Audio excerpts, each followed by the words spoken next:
I'd like to welcome everyone to the 120th meeting of the 7th Council of Municipality of South Dundas on Tuesday, May the 24th. We've already had called this meeting to order and had a closed session of council at 5:30. So we'll move right into the confirmation of agenda. Is there any additions, deletions, or amendments this evening? Madam Clerk? Mr. Mayor, the only item 11C, the lawn bowling club agreement, is going to be deferred to June 13th as we do not have the agreement back from the solicitor. Okay. Anything from any members of council? Councillor Wells? I'd like to add a discussion item on streetscape, please. Okay, so that'll become C.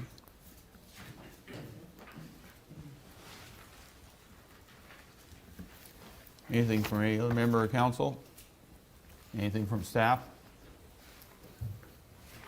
Is there any disclosure of pecuniary interest, general nature thereof this evening? Seeing none, adoption minutes on the May 9th, 2022 regular meeting, please. Moved by Councillor Mellon, seconded by Councillor Wells, that the minutes of the 119th regular and in-camera meetings of council be adopted as circulated. Any discussion on the minutes? Seeing none, all heard the motion. Those in favor, opposed if any, motion carries.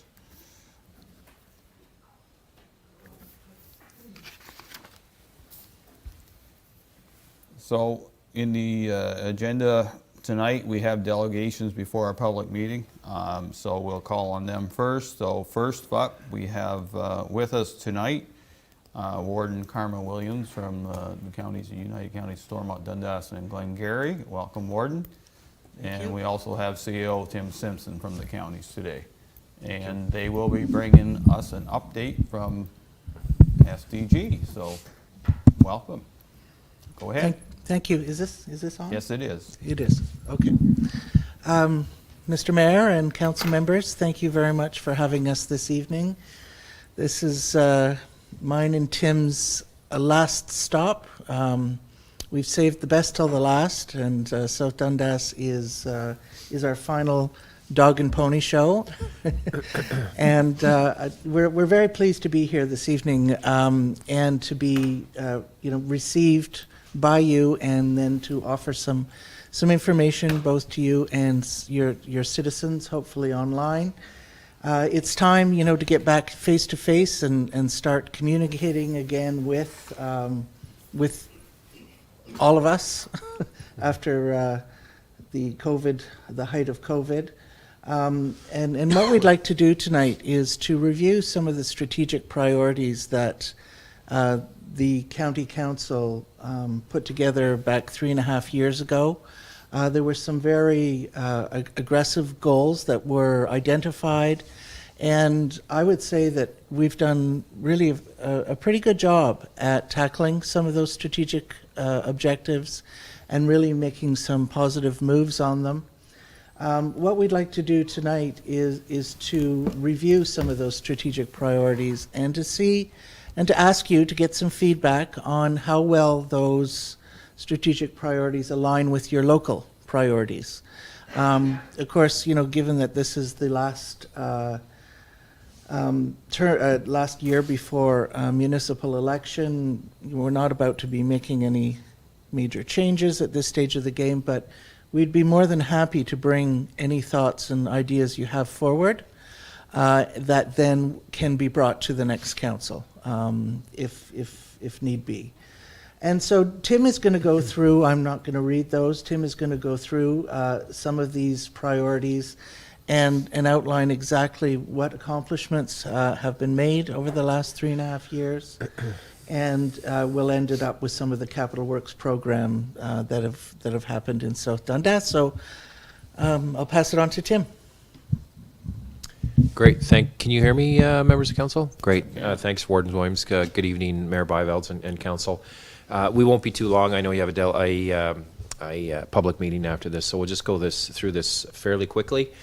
There's four strategic priorities outlined in the county strategic plan. I'm just going to run through some of the points on each one. The first being smart service delivery. Obviously, Mayor Byveld, you're very aware of the new shared service agreement we did with the city in 2021. That was the first time we actually were able to have a formal agreement with the city in terms of how services are shared and how it's paid for and communication, things like that. So that was a great step forward, and it's cemented the good relationship that we have with the city. The Regional Waste Management Review continues. I was talking with Ben last Friday. He had just gotten the draft report, I believe the final draft from the consultant last week, and certainly your Public Works folks will be aware of that. I don't have an update on that because I haven't had a chance to touch base with him. The warden and I plan on meeting with him shortly in terms of where that is. And then I think the process after that is it will be reviewed and communicated with each local council before coming back for final review. There's been some IT improvements. There's a new position called IT Support Technician, and that's providing day-to-day support not only the county but to local municipalities. We've got a server cluster to host VADM now, and we've got a complete offsite in the cloud backup of not only the county data but all the local data as well. We've got land use planning agreements, service agreements in place with 3 of our local municipalities now, and Peter Young, the county planner who does your planning, is going to be here tonight for a public meeting. Less cost, better service for local residents and developers. So now we've got, in addition to South Dundas and North Stormont, we've got North Glengarry on board. They came in March 2022, so that's a great system. And then on the economic development tourism front, certainly I think we've got increased collaboration and engagement with not only local municipalities but with the city, with our standalone department as well. So I'm going to go through this rather quickly, and maybe we can, if there's any questions, the warden and I can deal with them at the end. The second strategic priority is educating children in their communities, and certainly Councillor Gardner, she's a mover and shaker on the committee. She's the chair of our committee, and I think we've come a long way. We've done a lot of good work, and we're just in the process of kind of narrowing down some priorities, and we're looking in the fall to get ahead of the moratorium perhaps closing, the moratorium being listed on school closures. So we're going to be circling back with some public engagement in the fall. And we held a successful symposium in 2022. I know several of you attended that symposium as well.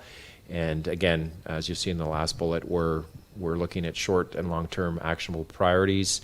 And we're working with Dr. Paul Bennett, who's an expert in the education field. And we're going to roll that out starting this summer and the fall. So there's good progress happening on that file.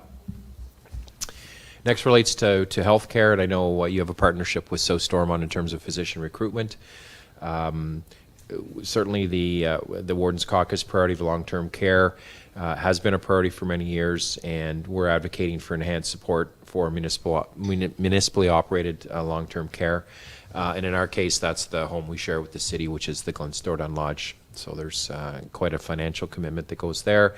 And then the county has supported our 2 local not-for-profit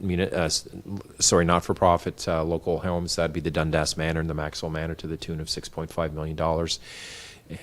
And we're currently working with the Daisy Group to lobby the provincial government to get them the funds that they need to actually move to construction. With COVID and whatnot, the cost of those expansions have gone through the roof, so there's not enough funds there at this point to make those expansions happen. So we're continuing to work with them to try to make that happen later this year or through 2023. And there's other advocacy and support options that we're looking at as well. I apologize for my voice. I'm just getting over a cold. It's not COVID. It's a cold. It's the next strategic priority is community sustainability, where you want to be. We've continued to advocate for high-speed broadband and mobile broadband services within SDNG. As note, the cellular project is moving forward quickly. Rogers Communication has been engaged by the Warden's Caucus to enhance towers, build new towers, and they're looking at 2025 to have the whole system up and running. So that'll be not only calls, but it'll be full high-speed and mobile broadband with video capability and things like that. So we're pretty excited about that. We talked about schools already. The natural gas file, that's kind of on again and off again. It depends on the whims of the province. Sometimes they fund expansion, sometimes they don't. So We all know how important natural gas access is, not only to rural homeowners, but to grain dryers and things like that. There's a huge cost saving there. We're working with various partners on strategies to improve access to affordable housing in SDNG. We're part of the Warden's Caucus Working Group. Everybody's working on this. We're trying to minimize overlap and duplication. We're also working with the city, and Shannon and I will be at a meeting in a couple of weeks. There's a meeting with the city, and then there's a meeting with the Warden's Caucus to try to drive this forward and address affordable housing issues that we all have. And the Community Safety and Wellbeing Plan, which was developed by the Social Development Council, was approved by County Council in April 2022. So that covers, homelessness prevention, social issues, everything's in there. So they've broken it down into various teams to work forward to try to address those issues across our region. And then communication, obviously, is the foundation of success. We've got a communications division within corporate services, which is certainly maturing, and they're using all the available tools to communicate better with the public. So we've got a new website. We partnered on that website with North Dundas, South Dundas, and North Stormont, so that's up and running. We're using all the social media tools as well as traditional print media to try to get the message out better. Work with local municipalities on things like tax inserts, and we're trying to get better harmonization on things like traffic issues and road closures and things like that. So, and then we're also looking at the increased use of digital tools for public services. We know what the pandemic did to face-to-face, so we're looking at online payment options, permitting, et cetera, just to make it easier for the public to access those services from home. I'll just touch very briefly on the major capital works projects. We're now in May, middle of May, end of May, so a lot of those things may have started already. So completing the Morrisburg Roundabout project, I saw them doing some sidewalk when I drove by there, landscaping, cleaning up from the winter and things like that. And then there's County Road 1 from County Road 40 to Irena Road, that's $540,000. County Road 7 from Bowks Hill Road to County Road 43, that's $2.2 million. County Road 16 from 401 to County Road 18, $1.5 million. And County Road 31 from County Road 28 to Tollgate Road, that's about $1 million. So that's about a little greater than a $5 million investment in roads. And then bridges and large culverts, Dorn Bay culvert replacement, about $425,000. Black Creek, $720,000. Hosek Creek twin culvert replacement on County Road 18, that's about $625,000. And then Lake, now called Lakeshore Drive, the transfer agreement, the culvert's going to replace this summer for $300,000. So that's about $2 million invested in bridges and culverts. I went through that quickly, but I believe that's it. Regional Waste Management, I talked about that. There's a roads rationalization study being done. I believe the last one was done in 1999 or 2000, and that's going to look at the whole system to see if the roads in the county system still make sense to be in the county system, and if there's any local roads that need to come up. Crack sealing, microsurfacing, and then we're doing updating our 4-year roads needs study. So for all county roads, and that'll form the basis for our capital replacement plan for the next 4 years. So that's happening right now, Mayor Byvelds, and that's it. I'll turn it over to Warden Williams if she has any closing remarks before there's questions. Or Go ahead. No, I don't at this stage. But go ahead and if you have any questions. Okay, so we'll just go around to the councilors that don't get to see you as often as Deputy Mayor or myself. So Councilor Wells, comments, questions, concerns. Now it's the floor. A few questions. I know that 818's not on the list anymore like it was, but I No, think that- Councilor that- Miller might that- have a that road was that he wants to done. deal with. Just want to thank you, Warden Williams and Tim, for coming here and sharing your report with us. I'd like to see about the affordable housing. Like, I know you just can't do nothing with this right now, but like, what kind of housing? Are you leaning towards like geared income housing or senior housing, or just like, there's different housing projects? Like, is there any state, like if like a geared type thing based on income, or what kind of housing are we going to work with?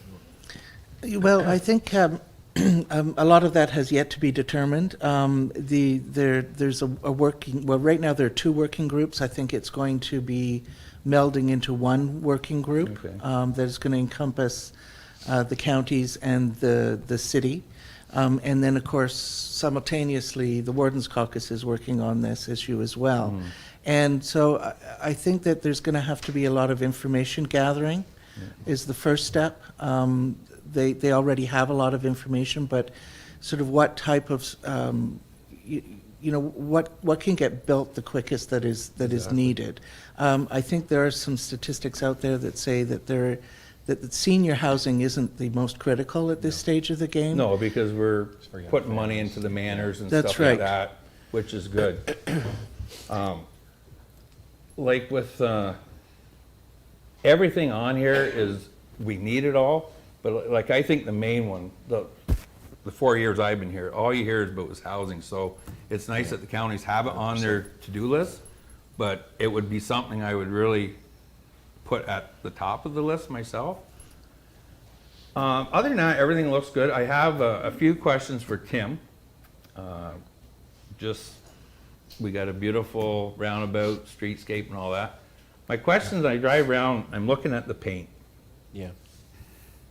Like, not that it's a big deal, but it hasn't even been like 6 months, and like, what's going on with that? Like, Yeah, I did notice that when I came here, Councillor Wells, and I believe that was temporary paint markings that were applied just on that lift of asphalt. So and we're then gonna get- I where will. everything's signed off, nice new paint and everything? Yeah, I'll touch Good base stuff? with Ben on that, and I'll get back to you, confirm on that. Because but I County Road believe- 18 yeah. is the same way, like Yeah. the lines are almost done, so. Yep. And that's been, it's just something you notice Yep. where if we're paying for something like that and we're getting that product, it's not a very good product, so. Yeah, they But that's definitely just need, no, they definitely one need to little be thing, redone, nothing- for sure, yeah. Nothing major.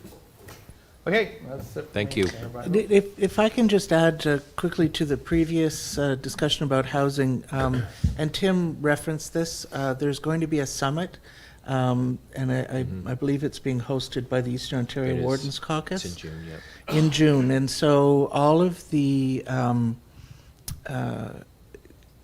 who is it, the CAOs and the planners? And the housing managers. And yeah. housing managers are all going to be attending this summit.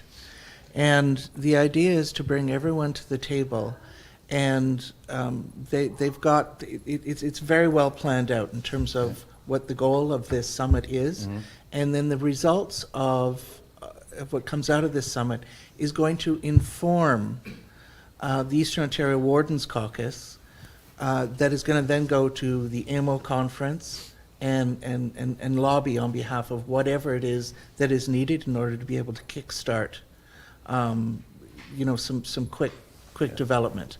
So there's already kind of a plan in place. It's just It just gotta get- beginning. The plan's That's- just gotta get, yeah, keep it's getting gotta pushed, get- right? That's right. So- Yeah.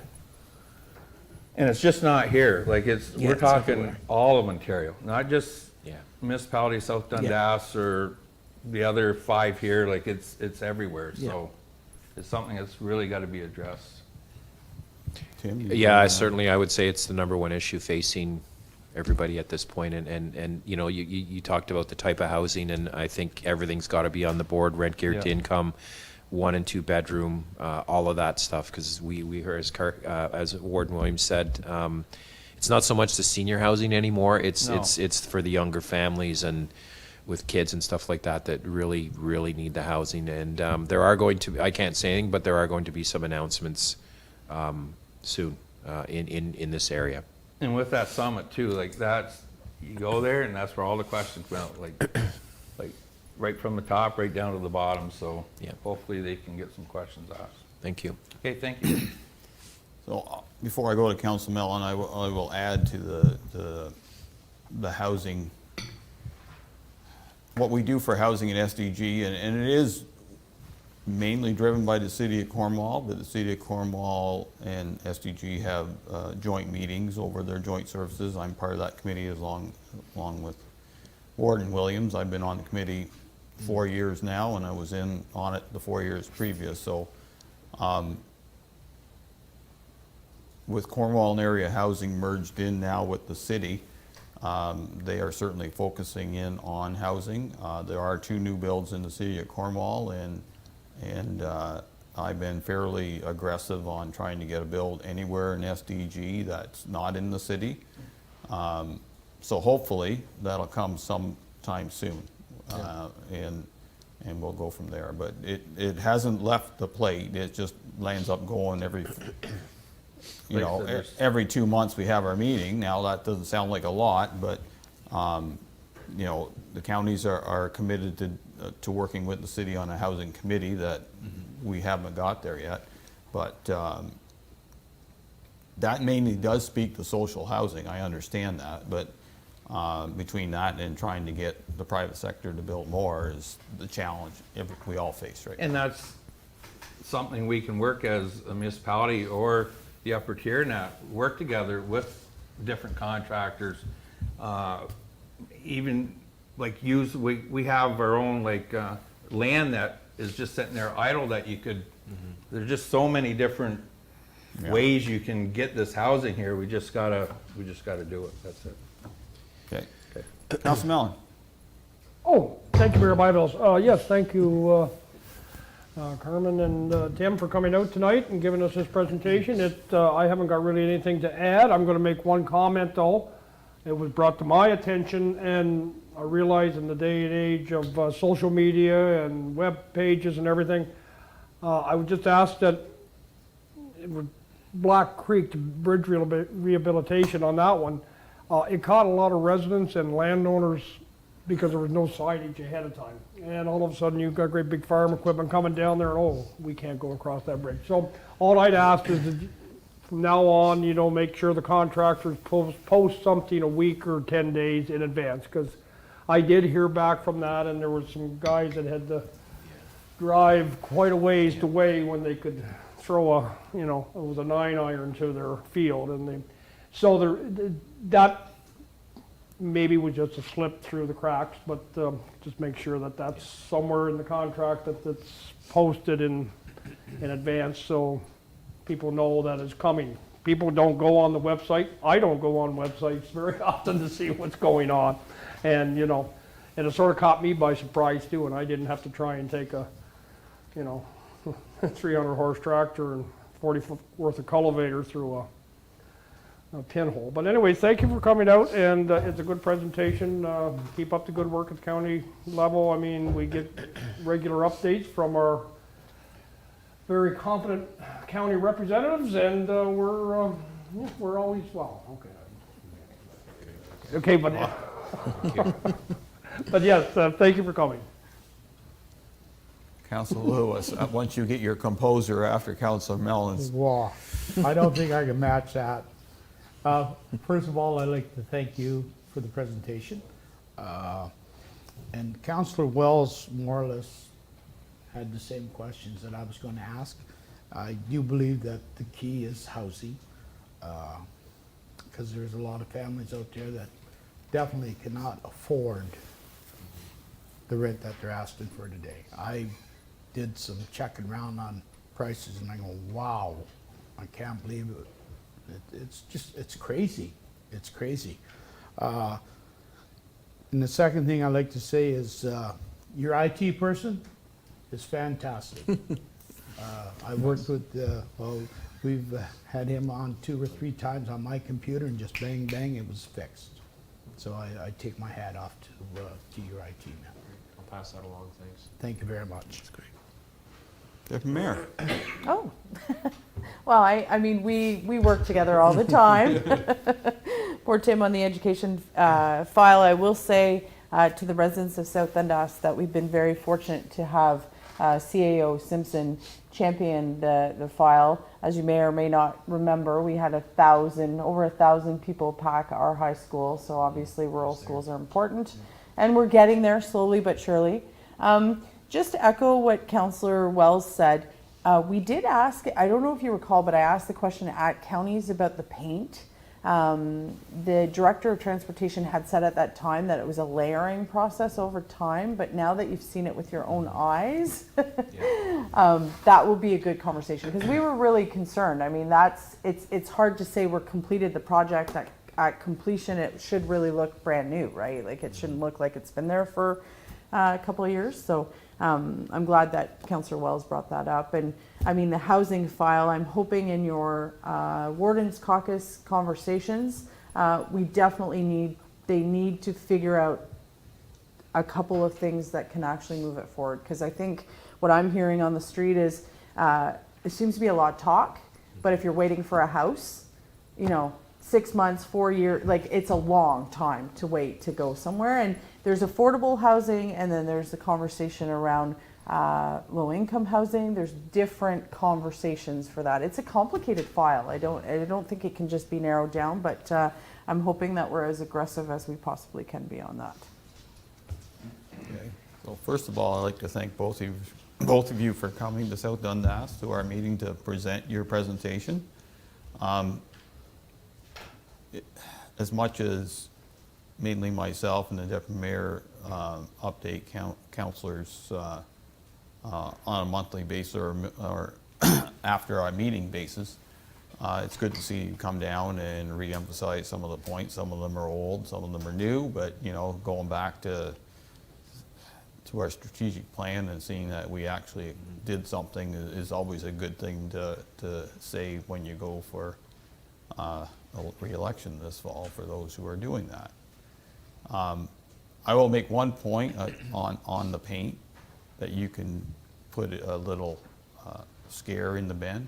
Tell them it's become a safety hazard because nobody knows where the lines are. And those who live here know where the lines are, but those who do not live here haven't got a clue at places anymore. So it's more than high time. Please and thank you. I'll bring that back. Yeah. Yeah, I Just noticed that. say the insurance company is going to have a challenge with it soon. So, Yeah. But other than that, like I've heard lots of good compliments over the streetscape. It's got some touching up to do. I know we had some challenges with budget, but we're certainly glad that we worked with the counties on that project and got it to where it is. People do not miss the stoplights one little bit. It's very efficient, and I suspect this is a pattern that you can do throughout the counties. They may want to listen to me once in a while on how they do things, but other than that, it went fairly well. Great. I have to compliment you because it's Quite nice. it's lovely. Yeah. Really very nicely done. The trees, the light standards, it's the roundabout itself. Very nicely done. Yeah. Really enhances the main street. Yeah. That's what you don't have the room to do that in Alexandria. Maybe you got somewhere in Maxville to do it. No, Anyway, we had the room. yeah, It can make it work, so we're good. We're It's the glad beauty with that. of it. So. With that, thank you very much. Great. Thank you. thank you so You're much welcome for to having stay us. for the rest of the meeting if you wish.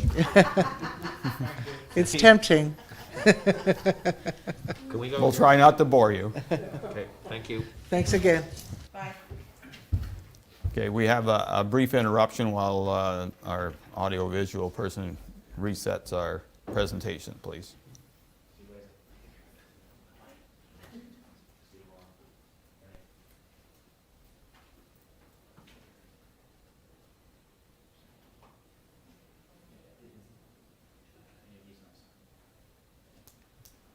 Just like that.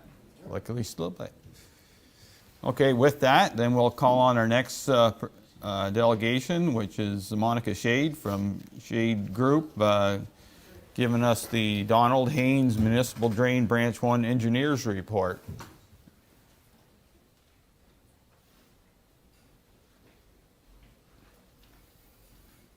All right, Mayor and Council, thank you for having us tonight. I'd like to introduce Monica Shade from Shade Group, Inc., who is presenting tonight Branch 1 of the Donald Haynes Municipal Drain. By the end of the year, she will need no introductions, as she's working on 4 reports currently, I believe. Totaled 5. 5. So with that, I will pass it over to her to do the presentation. Perfect. Thank you, members of council, Mr. Mayor, and members of the general public who are here for the Donald Haynes Municipal Drain meeting to consider. My name is Monica Shade. I am a professional engineer with Shade Group, Inc., and I was appointed by the municipality of South Dundas to prepare an engineer's report.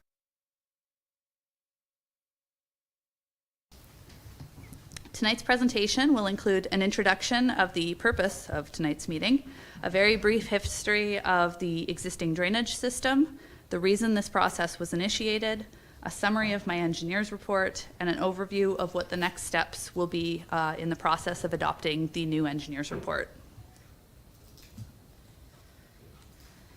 The engineer's report was submitted to the township on May 3rd, after which time the municipality circulated the report along with an invitation to this meeting to all of those within the watershed.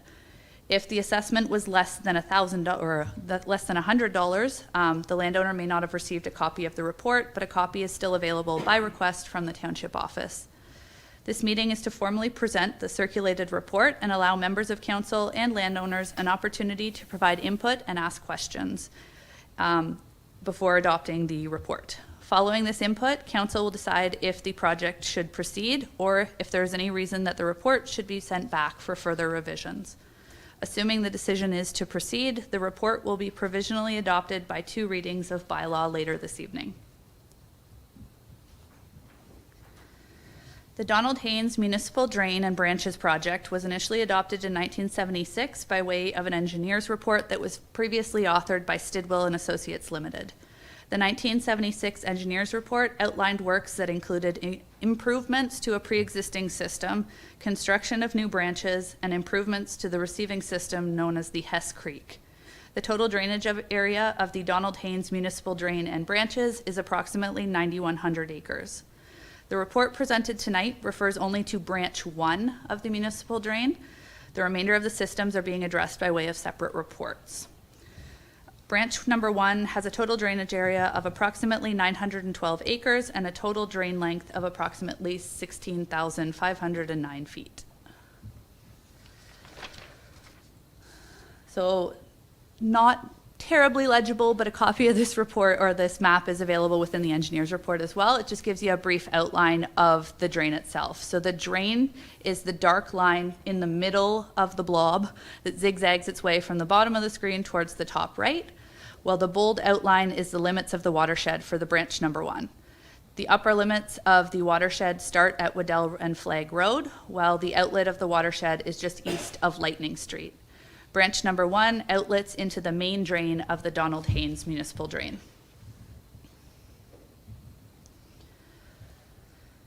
This Section 76 process was initiated as the drainage system is in need of maintenance. A number of requests for maintenance have been received by the township from landowners within the watershed, and as per the specifications of the Drainage Act, the municipality is legally obligated to maintain the system.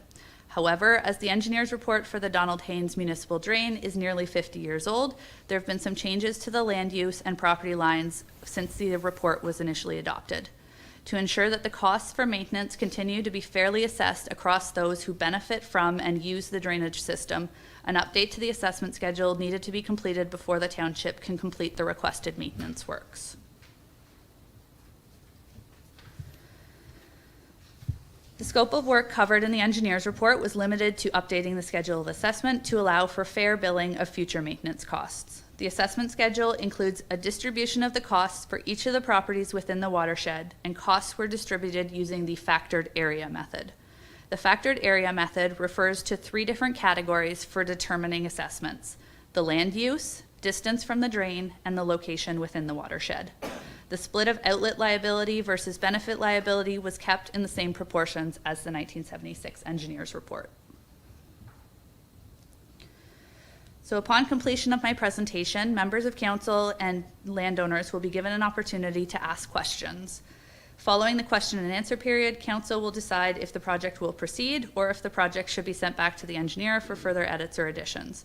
Assuming the project proceeds and no changes are requested, the report would be provisionally adopted by 2 readings of bylaw later this evening. The bylaw will then be circulated to those within the watershed, along with an invitation to the quarter revision.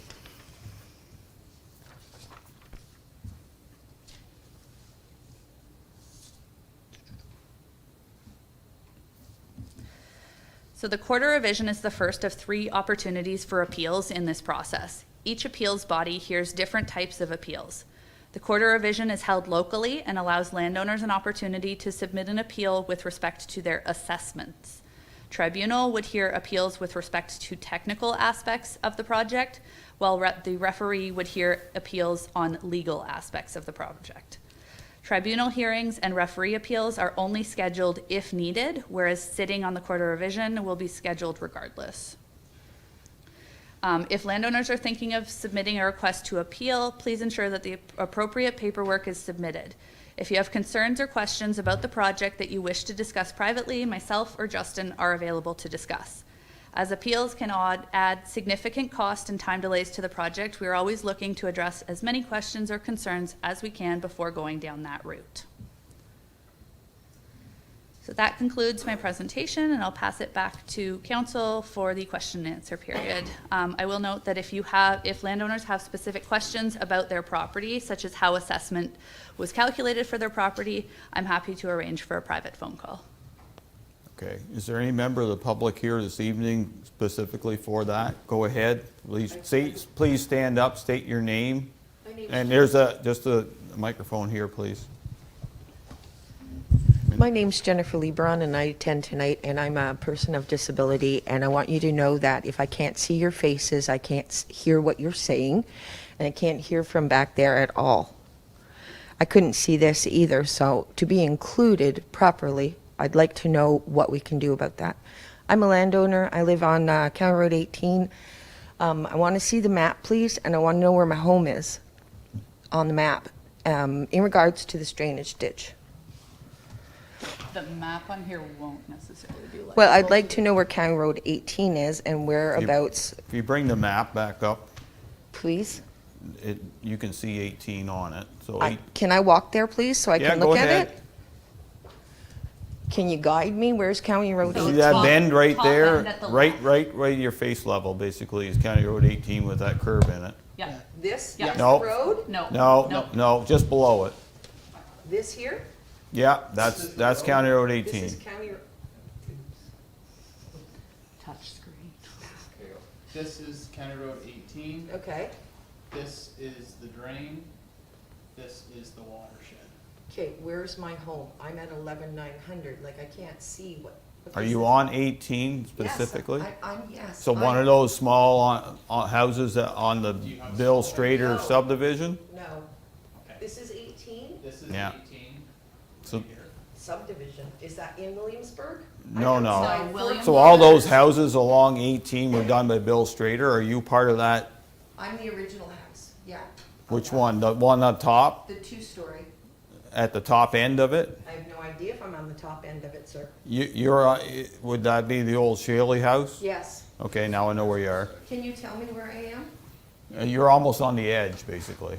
Is it this large property here? No, it's close to the edge of that property. Is it that side or that side? It's on the right-hand side of County Road 18. This side? Yeah, and it'd be, see where the clear one is, you'd probably be down 2 houses. I don't know where, this here, clear one? Yeah, she's one of these So I'm. up here. Keep coming down. You're close to the edge. Your assessment would not be that great where you are. Do you know your roll number? No, Okay. I know my civic address. Okay, so we were not included in any of this, so that's why I needed to know where I. Did you get notice that you were within the watershed? I got a letter to come to the meeting tonight and nothing else, Okay, so your assessment would be less than $100. right? So that's why you wouldn't get, I can give you a copy of this report. Perfect. We only sent them out, according to the Drainage Act, you're only required to send them out if your bill's over $100. I've never even seen this drainage ditch. Okay, Where so, would it be? Like it's. so, quick Cole's notes on drainage. The drain is located away from you, but all the land that goes toward that drain drains into So it. if this is my house, is this Crystal's horse farm? Yeah, Okay, so there's a ditch that comes across the field. There are multiple ditches in this area, which makes it even more confusing. The one in question right now for Yeah. tonight is Yeah. well across other properties. You're not gonna see it from where you are. So it's this zigzagging So, line. but I see it across the road, I see it on. Those, one they're map. different, they're different drainage ditches. There's a whole network. You see all these dashed lines I've got on this map here? All of those are interconnected ditches that all work together. but it's not that ditch. This is not the ditch, this That is not, no, so the outline around here is what, Oh. it's the watershed boundary, so that's all of the contributing water that goes into the ditch. The ditch is this zigzagging line that goes down. No, I would never find that. You'd never see it either because it's not on your property or directly near your property, but your water through an interconnection of other ditches in the area ends up in that ditch, which is why you pay a small contribution towards it. Your taxes don't cover these updates. Not these, Drainage Act is completely separate from taxes. Okay, thank you. No problem. You go. If you have more questions too, I will. you're welcome to reach out. Thanks. You're welcome. Is there anyone else that has any concerns? Okay. I'll go to council once they get settled here. Okay. Thanks, Justin. No problem. Deputy Mayor, comments, questions, concerns? Council Lewis? None. Council Mellon? No, I mean, we need a new assessment. Unfortunately, the work on the drain is qualified under the 1/3 provincial grant. The new assessment isn't. But I mean, the reality of the situation is, to be fair to all the landowners, big and small, we need a new assessment schedule. And all you had to do is be about a week from today, and you take a drive back into the country and you see some of the drainage work that has been needed. And anywhere from Rinston to Oak Valley to Halbert, there was lakes about lakes. So we need this, we need the assessment, we need the new assessment, and we need the new drainage. So drive on. Council? I have no questions, Mayor. Yeah, and I'm just going to echo what Councilor Mellon said. You know, this is just part of what we have to do now to make sure the assessments are all fair. This branch probably has never been cleaned out since the '76 run. The Donald Haynes drain is a immensive drain. All my farm goes into it eventually, way at the other end, but there's lots of new landowners on this branch that probably would like to see this cleaned out a long time ago, So if there's nothing else, then we thank you for coming tonight, Monica, and we'll see how the rest of this goes. I know this is a process, we got to do it right. If we don't, we get caught, get our hands slapped, not a good thing. So, and if there's any questions or comments from those either here or online, then please reach out to Justin Moran at the office, our drainage superintendent, who will guide you through the process. With that, thank you very much. Thank you for having me. So move on to our public meetings. We'll ask the clerk to read the motion to open up, please. Moved by Councillor Lewis, seconded by Councillor Mellon, that the public meeting to consider 2 zoning bylaw amendments be opened at 6:44 p.m. All heard the motion, those in favor? Opposed, any, motion carries. So before we go on, I have a little bit of a announcement first. Now declared a public meeting held by the Council of Municipality of South Dundas under Section 34 of the Planning Act to be open. There are 2 zoning amendment applications being considered. Zoning bylaw amendment, vacant land, Sandy Creek Road, part of Lot 36 East and Lot 37, Concession 6 in the former Township of Matilda. We have a zoning bylaw amendment for vacant land, Toy Hill Road, part of Lot 6, Concession 7, former Township of Matilda. Anyone who wishes to speak in favor of or contrary to any of the proposed zoning bylaw amendments will be given the opportunity to do so. Before you make a presentation, I would ask that you provide your name and address. I am required by the Planning Act to advise you that if you do not make an oral presentation or a written submission before the proposed zoning bylaw amendment is adopted by Municipal Council tonight, you will not be entitled to appeal the decision to the local planning appeal tribunal, nor may you be added as party to any hearing of an appeal before the local planning appeal tribunal. If you wish to make an oral submission to one of the applications this evening. We ask that you raise your hand, proceed with your comments when called upon to speak. And we'll now give our planning consultant, Peter Young,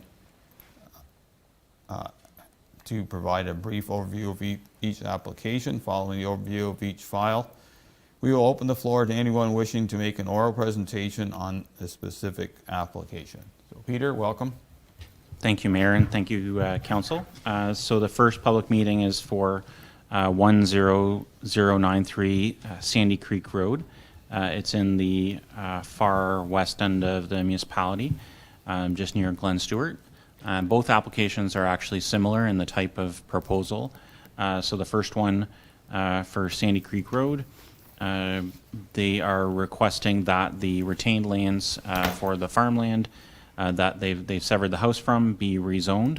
It's a requirement of the condition of the severance approval, and it's a requirement of the province that if you own land in prime agricultural area and you want to sever off the house, the province requires that the remainder of the farmland be rezoned to prohibit residential development, and that's to make sure that farmland is kept and preserved and not divided up for housing. At least some of the best farmland in the province. So in this case, we did receive one objection from a neighbor just this afternoon, and I think we will get back to them after council's meeting today, just to let them know that this is, we had corresponded them with before, but this is a condition of the severance, and they were concerned whether this would impact their property. In this case, it prohibits development, actually. So generally it's not going to impact neighboring properties, because the only effect would be to prohibit having two houses. They can only have the houses that's already there. So that's all the information on this property, and we also did not receive any agency comments as well. So the effect is to rezone the farmland to prohibit residential uses. Okay. Any comments, questions, or concerns from any member of council on this file? Do have a question. They severed off the house, Mr. Young. How many acres did they keep for the house? In this case, it's about 34, I believe. So I should have mentioned that as well. One of the recommendations is to recognize a new lot in South Dundas would need about 75 acres to be able to be used for farming. This one's smaller because it's an existing lot, so the bylaw would recognize that it's a little bit smaller. It's the existing lot minus the house, so that's included in the final recommendation, which is later on the agenda for tonight, and that applies to both lots as well. Okay, so from my see of the map, they've kept that piece that's on Sandy Road, that will be the retained or severed portion, or the retained portion again? The retained portion. Okay, so how many acres is that retained portion? Sorry, I have both up right now. We did do it in square meters, but just convert that. So it's 137,000 square acres, 33.8 acres. So it must include the bush that's beside there then? Yes, it goes up, and actually one thing is that the property lines, I think if you go on the roll number, it's the same roll number above and below, but because there's a road separating it, the portion north is 33 acres, Yes. but actually the actual farm is much larger than that. Yep, okay. Is there any member of the public that wishes to speak to this zoning bylaw amendment?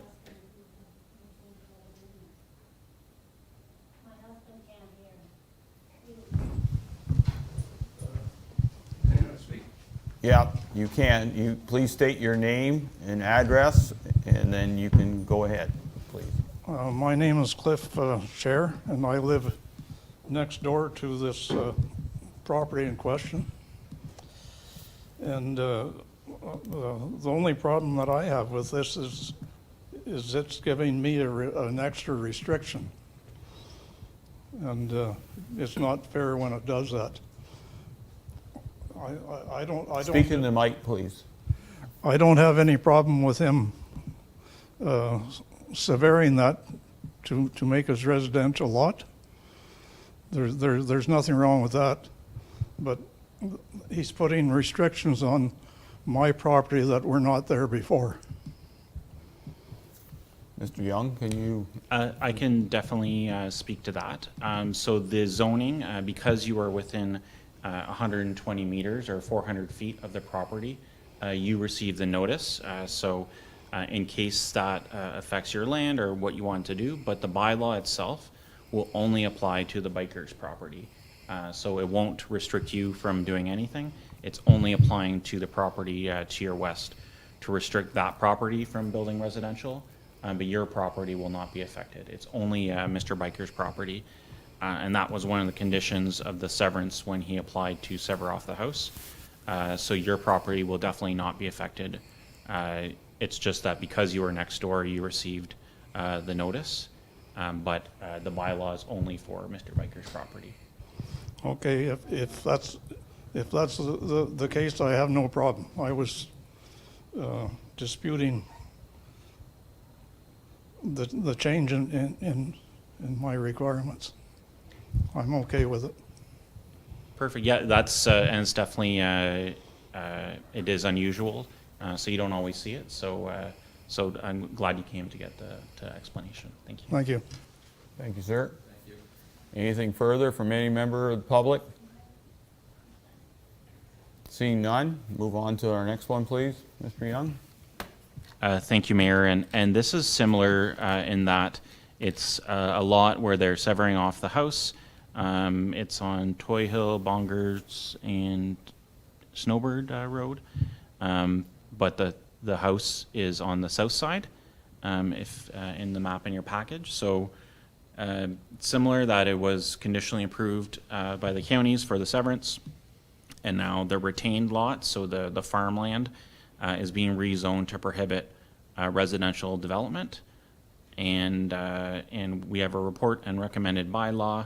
It also has an undersized lot slightly at 178,000 square meters, which is about 44 acres. But again, this is existing, and that's why they needed that amendment. We had no public comments on this particular proposal. There is actually a severance next door that will probably come forward later in this year as well. Okay. Similar. Is there any comments from the public first before I go to council on this? Seeing none, any comments, questions, concerns from any member of the council? Once again, how many acres are left with the house? How many are there?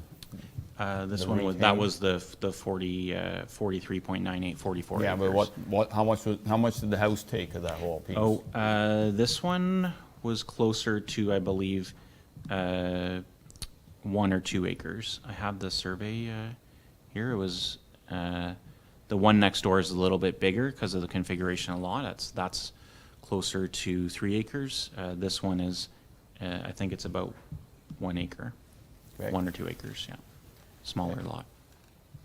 There's no further comments or questions from council, then we'll close the public meeting, please. Moved by Deputy Mayor Gardner, seconded by Councillor Mellon, that the public meeting to consider 2 zoning bylaw amendments be closed at 6:55 p.m. All heard the motion, those in favor, opposed if any, motion carries. Thank you, Peter. We're now.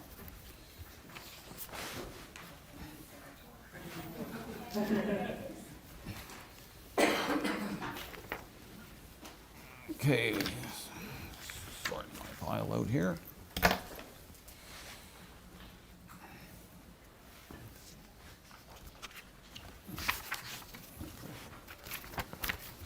Okay, now we're into action requests. First one, TS 2022-05, roadside mowing contract.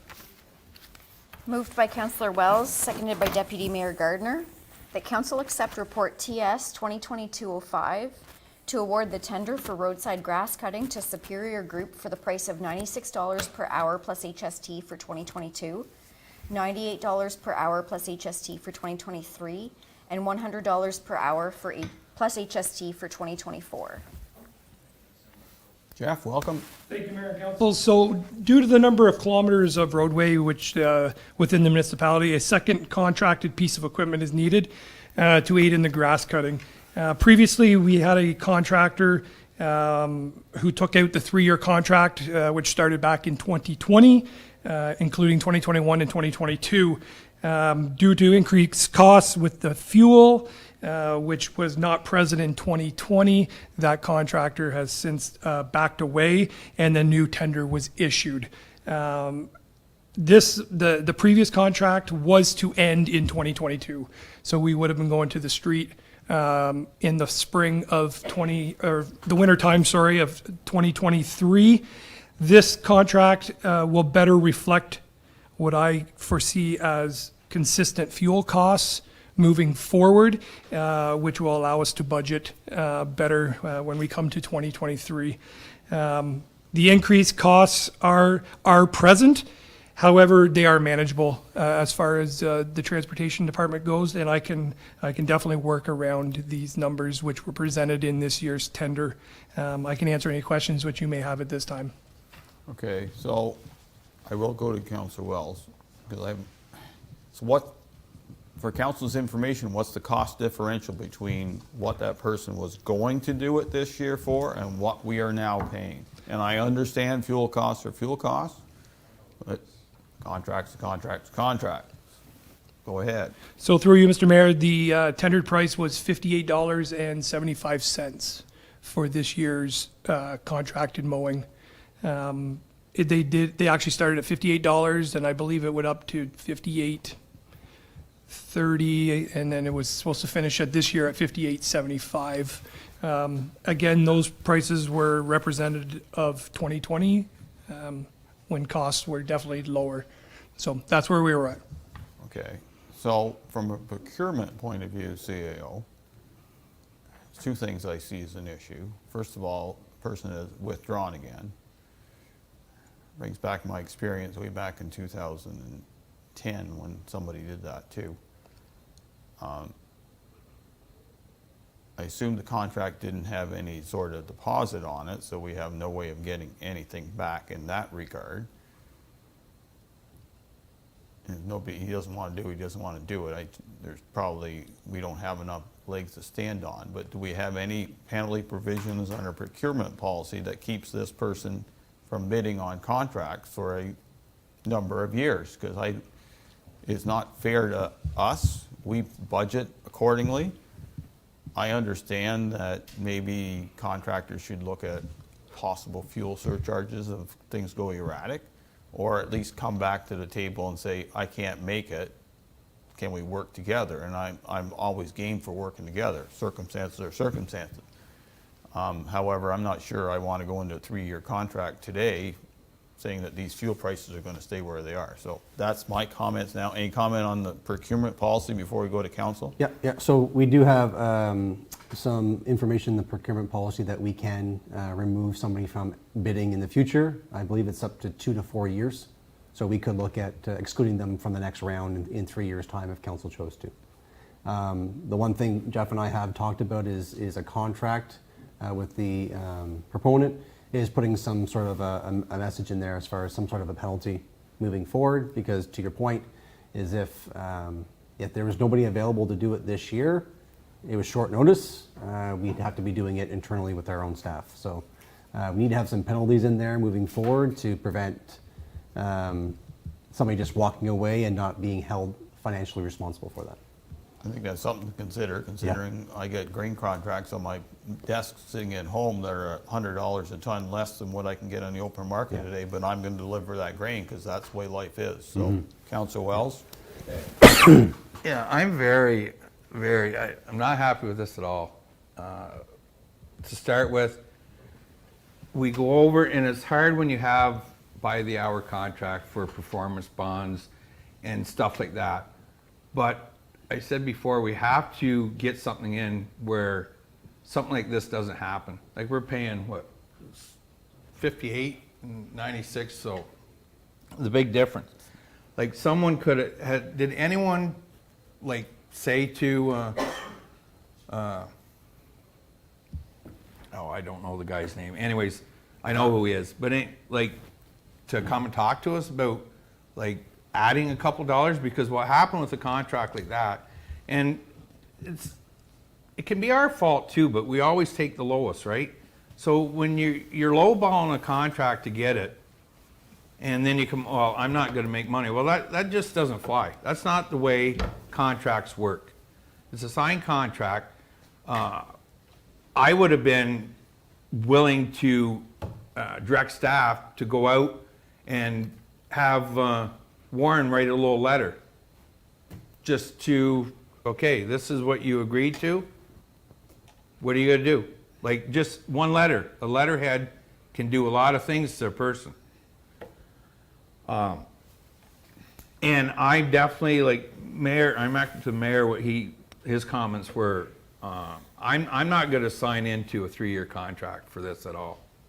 I would be more leaning to, if we, Jeff, if we lean to like say if we bought our own mower, like just buy the flail mower, whatever you use, and lease a tractor for 4 months for that. Would we save money? At the end? No, I know you can't say it right now, but that'd be something to look into. Like have our own mower and just lease a tractor, which you can. You can rent tractors from Battlefield or anyone, just to see what the comparison would be, instead of like starting paying this out there. So as much as this guy wants to get out of it, he should be accountable. And moving forward, I definitely want on hourly contracts that we have something there that protects us. Because we've had this, in this council alone, 2 or 3 times. Even on, I give you an answer, one tender came back, well, geez, I forgot this, and he just walks away. So it's not fair to the taxpayer, it's not fair to council. And like Mayor Byville said, we budget for all this stuff, then we get all this coming back at us. So something's definitely got to be done moving forward for these hourly things. And I still wouldn't let the contractor off that easy. I would send a letter stating, say, this is what you signed. Council will work for you, like to give you increase for fuel costs. Like no one's seen this coming like $1. Back in January, we were paying 96 cents for a liter of diesel. Now it's $2.30. So, but we definitely got to do something, and I'm not going to sign a 3-year contract or put my name on it.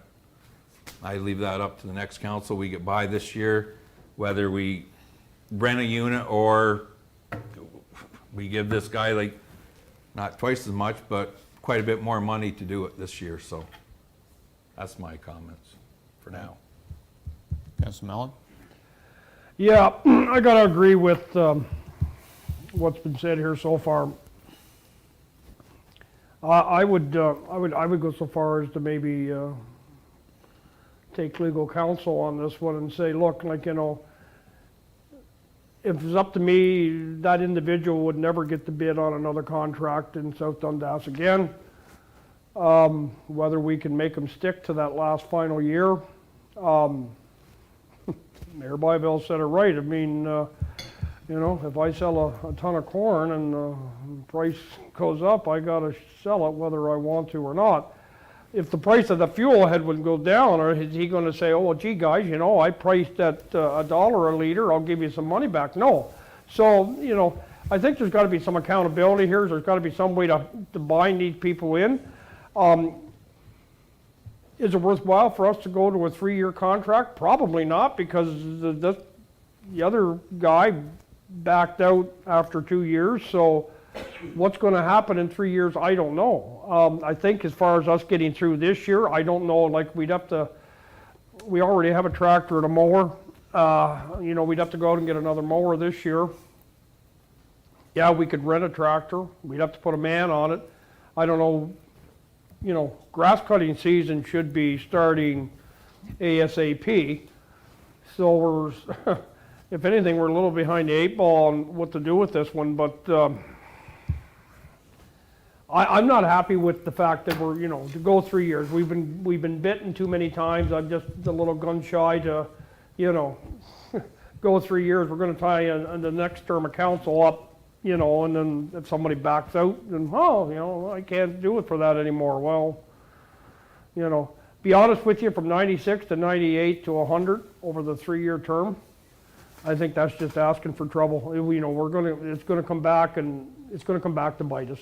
So, I don't know if we can, if there's any way we can get any kind of financial compensation out of the other contractor. I don't think if we should definitely not sign a contract with anybody unless we have some kind of performance bond or some kind of money down, or something to guarantee that they're gonna do the work. Sorry, if you can't do the work, don't bid on the tender. And whether 3 years is realistic, you probably get better pricing, but I'm just thinking we're not gonna, you know, it's probably not gonna hold the price. You know, I just can't see a $2 a year increase. You know, it's gonna jump, and if it jumps again, they're gonna walk after 1 year or 2 years. You know, we gotta have something there to hold them to their contract. And that's the only way I think we should enter into a 3-year contract, is if there's something there to hold them to, you know, the contract to follow up with the 3 years. I'm done. Councilor Lewis. Does this contractor have any other mowing with us? Yes, so this contractor right now does our parks. So he can do our parks, but he can't do our roadside. No, this No. contractor being approved today does our parks currently. So they'd be doing our parks plus the Well, mowing. the guy we had last year doing roadside, That was his only job. I kind of think a little different than my colleagues. If we go out, we rent a tractor, a mower, we put a man on it, we're putting diesel in it, are we gonna get away with $98 an hour? I don't know what the going rate is to rent a tractor by the month, especially with a mower on it. I do agree with my colleagues about the 3-year contract. I do believe that we should have a clause in these contracts that state if you back out on a mowing contract, you should be paying a penalty instead of just walking away. Because with the policy that we got now, it's an open and closed door. You know, you're here today, you're gone tomorrow. You are the company that is setting the price. That's the price you set, so live with it. But I think we should change our policy a little bit. I would, instead of a 3-year contract, I would most likely go with a 2-year contract with certain conditions in the new contract. But I think if we rent a tractor, put fuel in it, put a man on it, I don't know if we could do it for $98 an hour. I really don't. Now, you know what tractors are worth. Oh, I understand. I'm not disputing what you're saying. And that's my way of thinking. Mr. Mayor and my colleagues, I'm sorry that I can't agree with you on this, but that's the way I think, and that's where I'm going to leave it. Okay, Deputy Mayor? A couple of comments. I do have an issue with jumping out of the contract. While it's the first time that gas prices or diesel prices have been this high, it's not the first time, not the first summer we've had a significant jump. I remember doing a budget line at a previous job, and we had, I think it was 50 cents or 30 cents or whatever. So these contractors should kind of have built that into their agreement, knowing that the world is unsteady and prices can fluctuate. This isn't the 1980s or whatever, whenever it was 57 cents a liter or something like that. So that I'm definitely not happy with. I agree with my colleagues that a contract is a contract is a contract. We set a budget. And my next question is actually for Jeff. So under the budget implications, you have that we've got $45,000 for roadside mowing and liquid weed control. We've almost doubled what it's going to cost us to do it. What is not going to occur because we won't have the money to do it? So through you, Mr. Mayor, yes, the liquid weed control, which is the roadside weed spraying, we received a better pricing this year than last year, which saw a savings in that line item. So that's where I'm using that cost to offset the difference. So we'll still fall within the budgeted amount. Okay. Because of the increased cost with the roadside mowing, but the decreased cost in the weed spraying, there's where I'm covering it off. So we found something that actually went down? Okay. I did. That hasn't happened in a very long time. Okay. So that's the only question with the budget implications. I'd just like to, so you're confident that the 45,000, you basically can do what we need to get done without going over? I'm very confident when it comes to roadside mowing because I get a weekly invoice. Okay. So I'm able to tally through invoicing, through our contractor, that where we're sitting. Maybe we might squeeze another half a day, or maybe we get an extra day, but it'll definitely stay within that budgeted amount. So this is where I have an issue, and it sounds like my colleagues have an issue, is essentially if we hadn't gotten stiffed by the contract, we would have a savings. If we hadn't, sorry, through you, Mr. Mayor, if we hadn't have had our contractor back out, we might have got an extra week's mowing in to stretch the season out, to maybe come over and help us on the municipal side with our own mower. He might have come over. So that's he or why she. we get frustrated, because the reality is when the budget's been set and you've said that you've realized cost savings for the liquid weed control, we should have been able to hand over some cost savings to go out, like to be applied somewhere else. So, okay, thank you, Mayor. Okay, so I sense a strong favor from council that we only do a one-year contract. And I agree heartily. Maybe the Superior Group will not go for that because the tender was for 3, but there's too many unknowns. Wood can work either way. I suspect it's going to work our way because these fuel prices aren't where they normally are because of a world conflict. I'd be shocked and surprised if they were up there at one time. And I will say this, when the previous gentleman started the roadside mowing, that was the year of the pandemic starting in 2020, correct? When diesel fuel on farm was less than 50 cents a liter, which is what he's paid then. So it works both ways. And I got burnt. We get burnt way too many times in the municipality. People walk away. So I wrote down for our CEO, we need a procurement policy review. Next meeting's probably tight, but if we have a committee of the whole in June, we need to do that. And these are the holes that council has brought up again, and see if we can fix some of those holes. So we want to be fair to our contractors. Like if there's an issue like this, that contractor should have came to you and said, can't do it for this price. You think council would go for a fuel charge? I did some rough math, and it's about $30 an hour running a piece of machinery at 7.5 US gallons an hour. Price has doubled, so fair enough. But just to walk away and think that business is normal, as far as I'm concerned, we should advertise that person's paper in the paper and say, this guy walked away from us, beware of him as a business. We don't do that because we're a little nicer, but technically it's public information. There's a contract somewhere in our archives that he signed that's public information so that's not, I'm not trying to pin on him, but it's not fair to us. Come and talk to us at the least, and then if you're going to walk away, we're going to make sure you wish you didn't walk away because it's not fair to us. It's not fair to the council, it's not fair to you, it's not fair to our residents and who pay the bills. So right now, motion states that we go for 3 years. We can cut it off at 2022 period and take the rest out if the mover and seconder are good with that.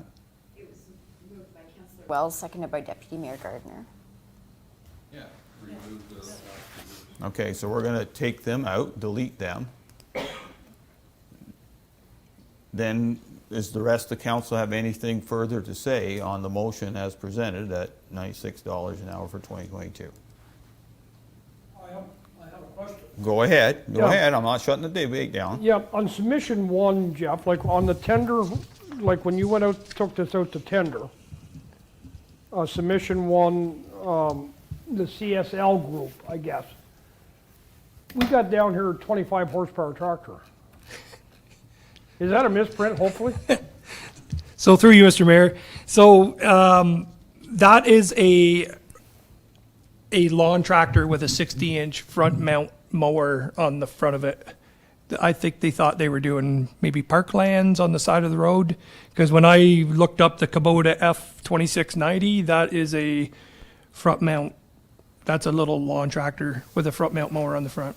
Okay, so when we're going through these tender documents, shouldn't that one just been, we must have minimum of what we're looking for. Good Lord, we're not looking for a 25 horsepower lawn tractor. That one should have been tossed. That one should have never been in there. I saw that and I just included it as pricing, but yeah, it was never considered. No, I mean, that's just, Okay, you pointed it out, fair enough. yeah. Okay, that's Okay. all. Just wanted to clarify 25 or 125.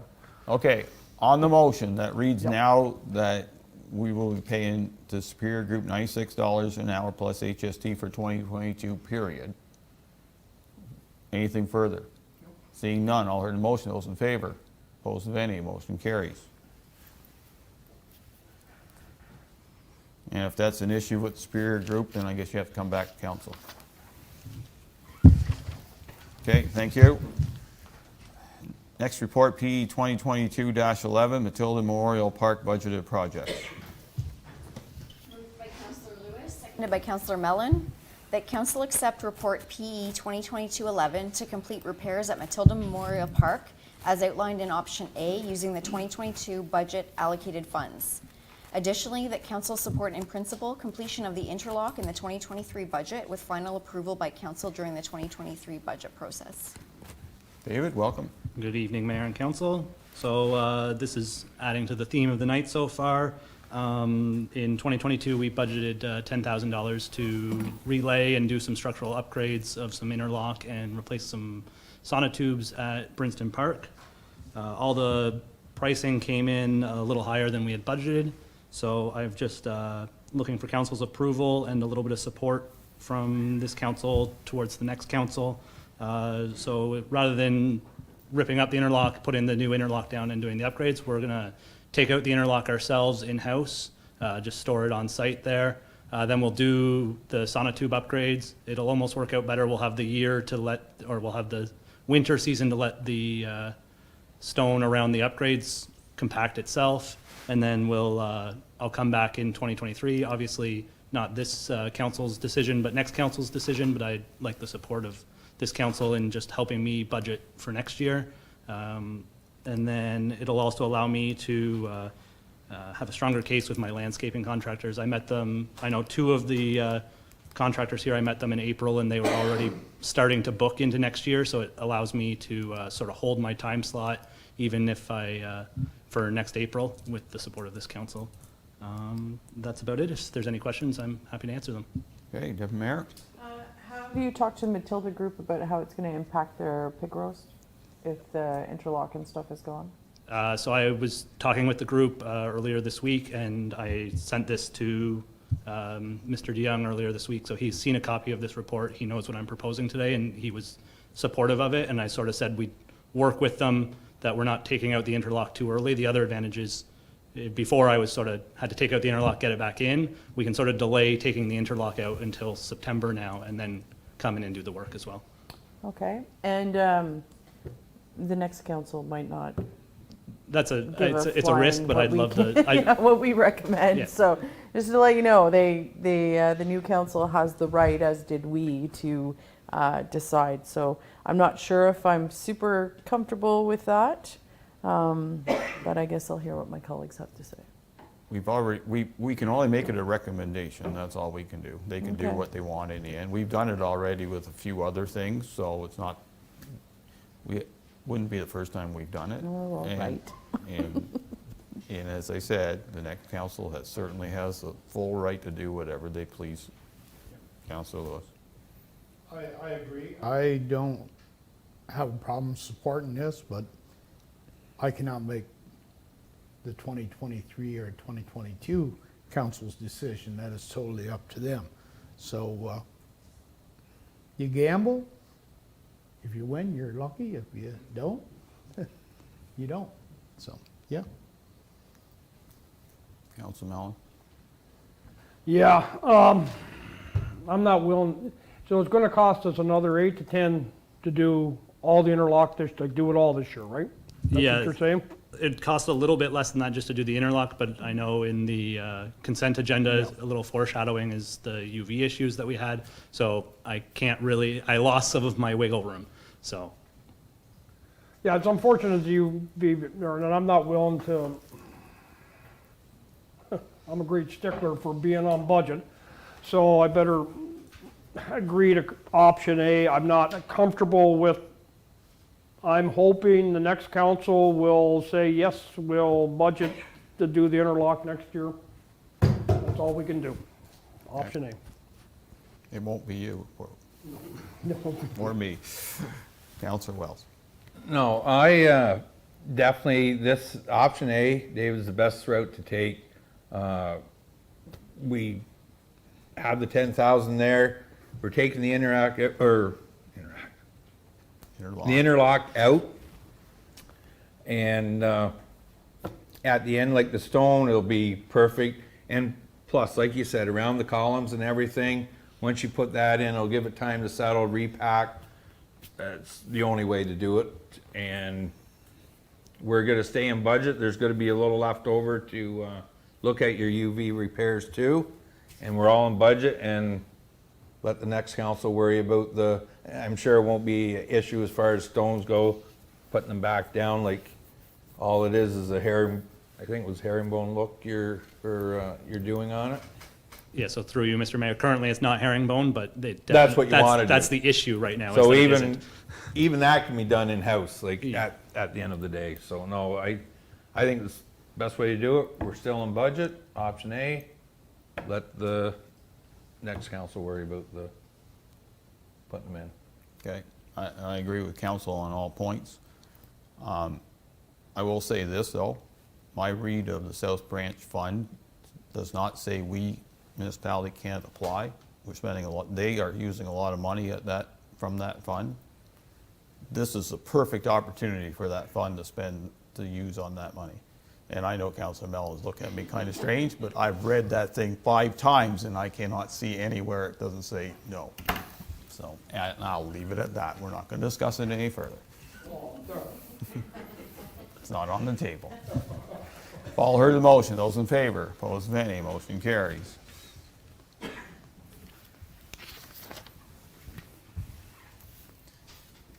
Next one, CAO 2022-07, Rideau St. Lawrence Holding Company, update of corporate records.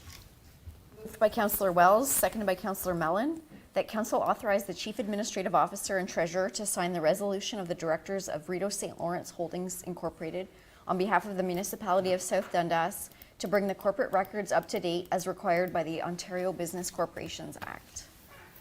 Shannon, welcome. Thank you, Mayor and Council. So this is more of a housekeeping with Rideau St. Lawrence. In accordance with the Ontario Business Corporations Act, they need to ensure that they have all their records, their public records, up to date. So they've reached out to all the shareholders and are looking for a signature to endorse the updates so that they can submit it on behalf of Hammond LLP. As Council will see, we are the second largest shareholder under RSL. So looking for some direction from Council tonight to proceed and submit the required documents to RSL. Any questions? I'd be more than happy to answer.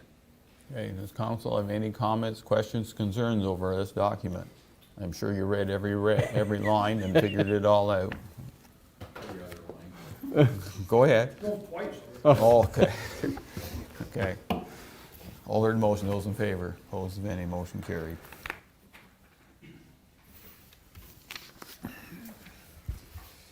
Next one, CAO 2022-08, Carmen Road Water Main, proposed use of additional funds.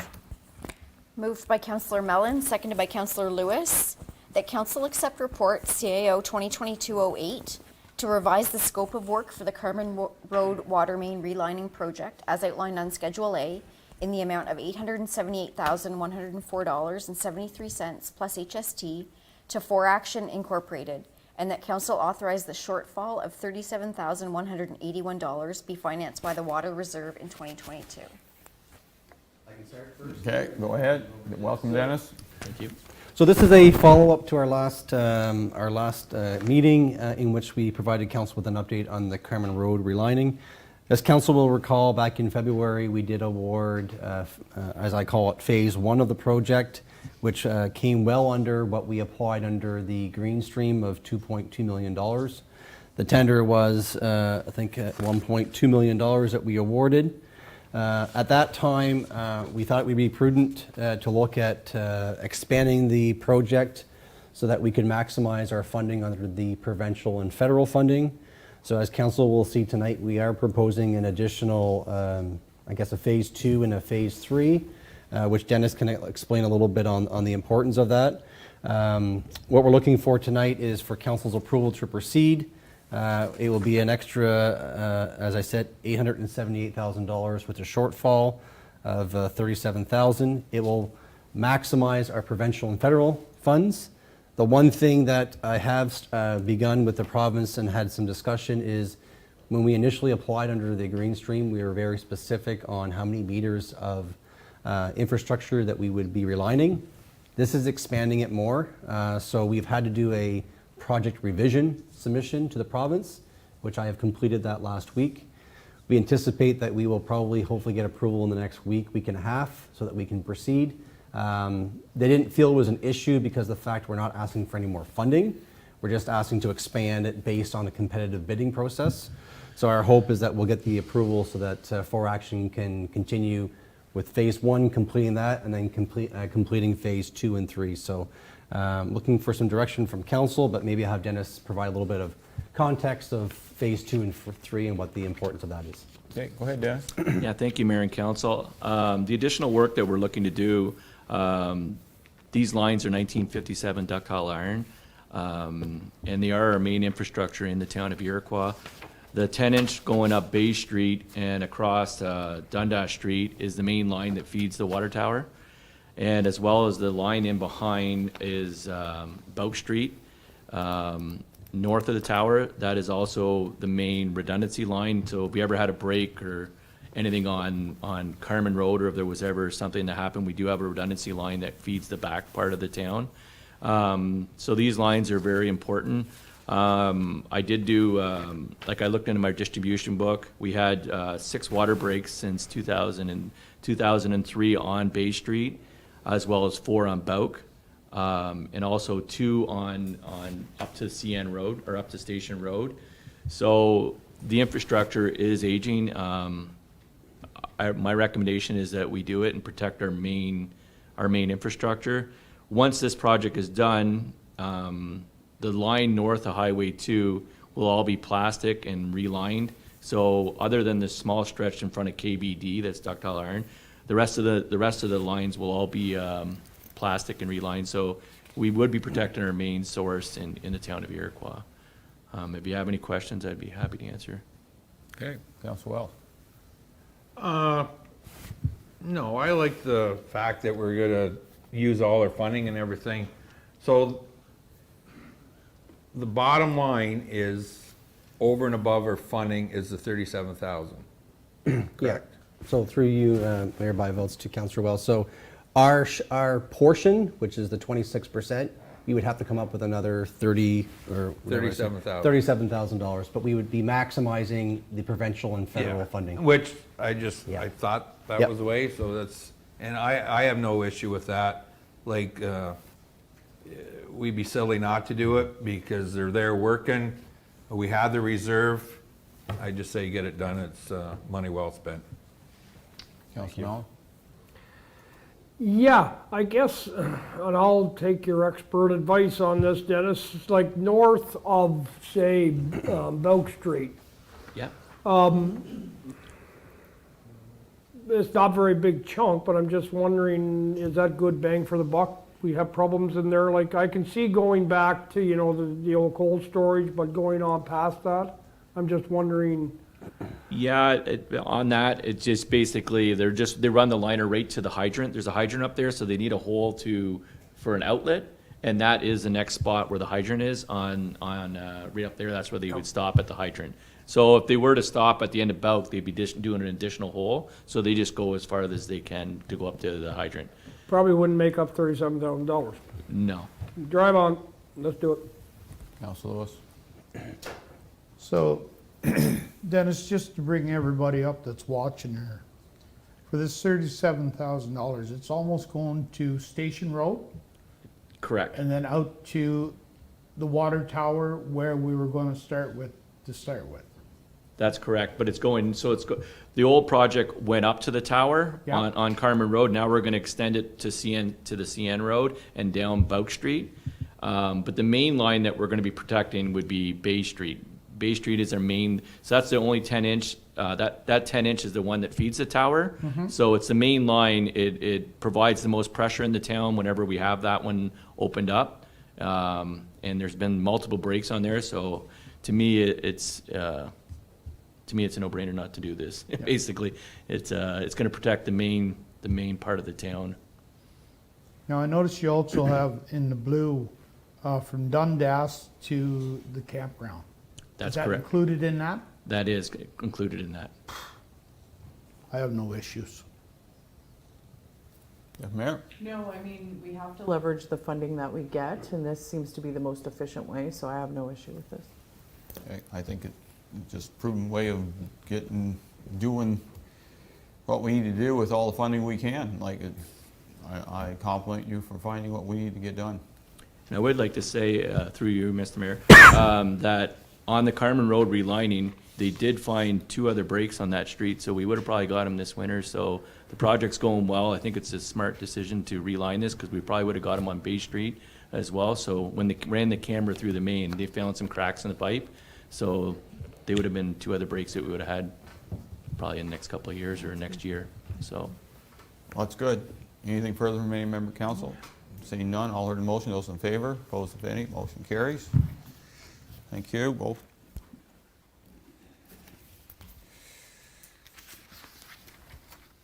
Okay, we're now going into bylaws. First one, 2022-64, zoning bylaw amendment for 11699 Toy Hill Road, Bongers, Part Lot 6, Concession 7, Matilda.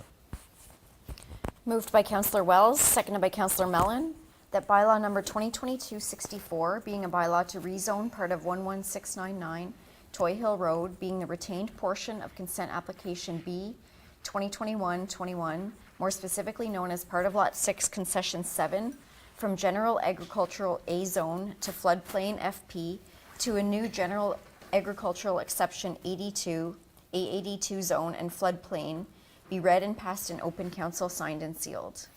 Peter, anything further on this application? No, there were no objections or submissions for this one, and we're recommending council approve the bylaw. Okay, anything from any member of council on this? Seeing none, all heard the motion, those in favor, opposed if any, motion carries. Next one is 2022-65 zoning bylaw amendment for 10093 Sandy Creek Road, Biker, Part Lot 36 East and Lot 37, Concession 6, Matilda. Moved by Deputy Mayor Gardner, seconded by Councillor Lewis, that bylaw number 2022-65, being a bylaw to rezone part of 10093 Sandy Creek Road, being the retained portion of consent application B 9321, more specifically known as part of Lot 36 East and Lot 37, Concession 6, from General Agricultural A Zone to a new General Agricultural Exception 83 Zone, be read and passed in open council, signed and sealed. Anything further on this zoning bylaw amendment, Peter? I just had a good conversation with the neighbors in the hall, and they said they were withdrawing their objection as well. Okay, anything further from any member of council? Seeing none, I'll heard the motion. Those in favor, opposed, if any, motion carries.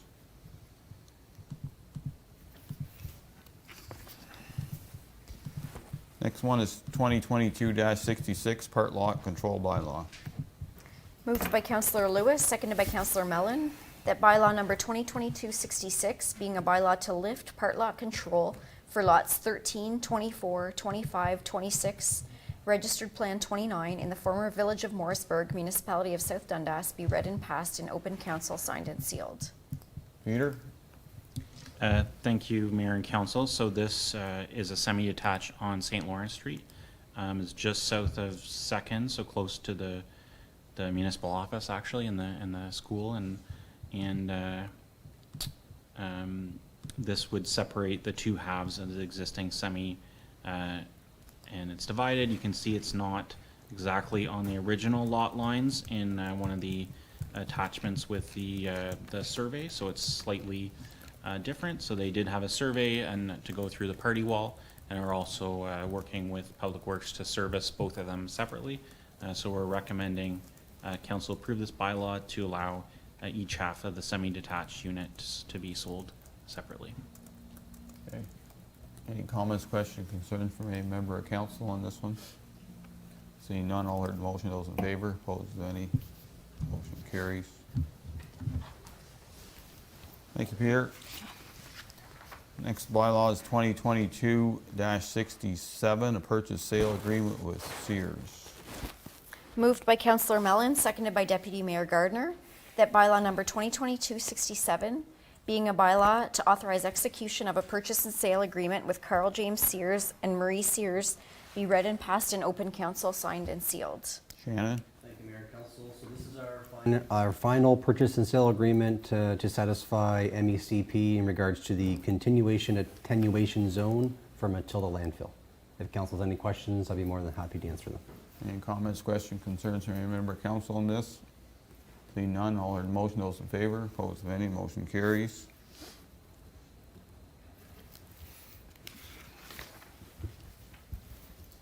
Next one, 2022-68, Donald Haynes Municipal Drain Branch 1 Report, 2 readings. Moved by Councillor Lewis, seconded by Councillor Wells, that council give first and second reading of bylaw number 2022-68, being a provisional bylaw to adopt the Section 76 Engineers Report of the Donald Haynes Municipal Drain Branch Number 1. So council had the presentation tonight from our engineer. Anything further on this, Justin? No. Okay, any comments, questions, concerns at this time?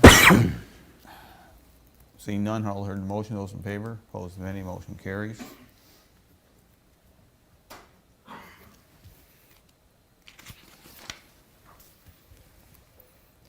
(2022-69) flag policy. Moved by Deputy Mayor Gardner, seconded by Councillor Wells, that bylaw number 2022-69, being a bylaw to authorize an amendment to flag policy 1-4, be read and passed in open council, signed and sealed. Madam Clerk?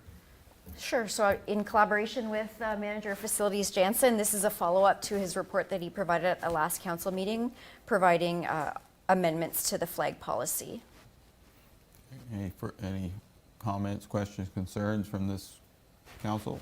Seeing none, all heard the motion. Those in favor, opposed, if any, motion carries.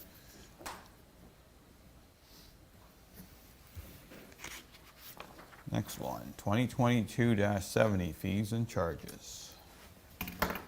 Moved by Councillor Wells, seconded by Councillor Lewis, that bylaw number 2022-70, being a bylaw to establish fees and charges to be collected by various municipal departments, be read and passed in open council, signed and sealed.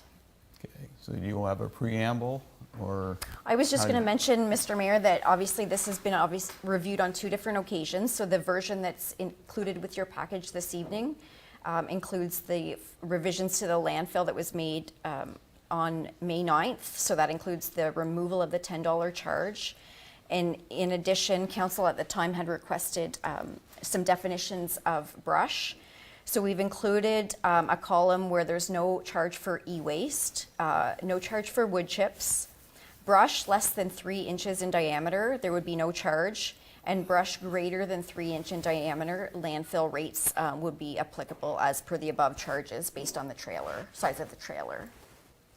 Okay, CEO? Thank you, Mayor and Council. So with us tonight, I do have Jeff Watt, if he wants to come. I thought it'd be probably prudent for him to discuss with council on some of the landfill fees, some of the concerns he has, so that we can hopefully get it corrected once and for all and move forward. So I thought it would be probably good to have Jeff Watt here, and he can kind of explain his rationale and his concerns that he sees before we move forward. Okay, so all the other fees and charges, the council has no issue with whatsoever? Because the landfill one was the big stickler, right? All the others didn't really change. You just put them all in one big bylaw, okay? So welcome, Jeff. You reached out to me last Friday in the CAO, and you had some ideas. I thought council should at least have the opportunity to listen to them. You're the person that works at the landfill, sees what's going on, works with the people that come in and out. So let us know your thoughts. In the end, council will make their decision, and you will enact that after. But just be warned, like, that's what you're not usually the front person that has to do this. But I'm really glad you're here to at least listen. Give us your thoughts. So well, go ahead. I do thank you, and good evening, councillors. I would like to stress my concern about the removal and the eliminating of the $10 minimum fee. I know at some point it's been referred to as an administration fee, but it's simply our lowest denomination we give to patrons if they have more than their 2 bags that they're allowed at the end of the road. So if they bring in 3 or 4 bags of garbage, at the end of the day, instead of charging them $25 the way the current system is set up, we would just like to imply that $10 minimum fee. I do agree that some prices have to be changed according to the tires, steel, electronics, propane tanks. I do not believe the minimum charge should apply to any of them, but we all realize how expensive the landfill is to operate and the space that is. We shouldn't be giving the space on the hill itself away for free. I do agree that 2 bags, you forget garbage day, on your way, we didn't see you, have a nice day, but 4 or 5 bags by 5 or 6 different customers adds up to 30 or 40 bags throughout a day. That's space on the hill that we should be taking funds for. So I do think there should be an adjustment to the actual pricing at the landfill, but I don't think just eliminating the minimum fee is the right way to do it. Okay, and on the compost was free, and then we were charging Yes. $10 for branches, and that's one that I brought up myself because Yes. I thought that was a challenge to, and it was probably one of our biggest complaints coming to us as counselors that, you know, I got a load of branches. I used to take them to the pile in Morrisburg. Now I go to the landfill, it costs me $10 to throw them off, and they're just going to burn them anyway. So, and we're sitting there, well, we got, you know, my easy one was, well, I need $1 million a year, so I got to get it somewhere, and that was people pretty well accepted that. However, you know, I'm willing to listen to what you think about that. I believe that at some point we should put a difference in between what compost is and what wood is, because wood's not accepted at a compost site. We have been accepting it, but what I feel how we should do this, regardless whether it's 2x4s from a contractor, whether it's a table and chairs that are made out of wood or branches, I think it should just be a flat fee of $10 and bring as much of it in through the day as you possibly want, as long as you retain your receipt. So if you have multiple trips with a small trailer, well, it's only $10.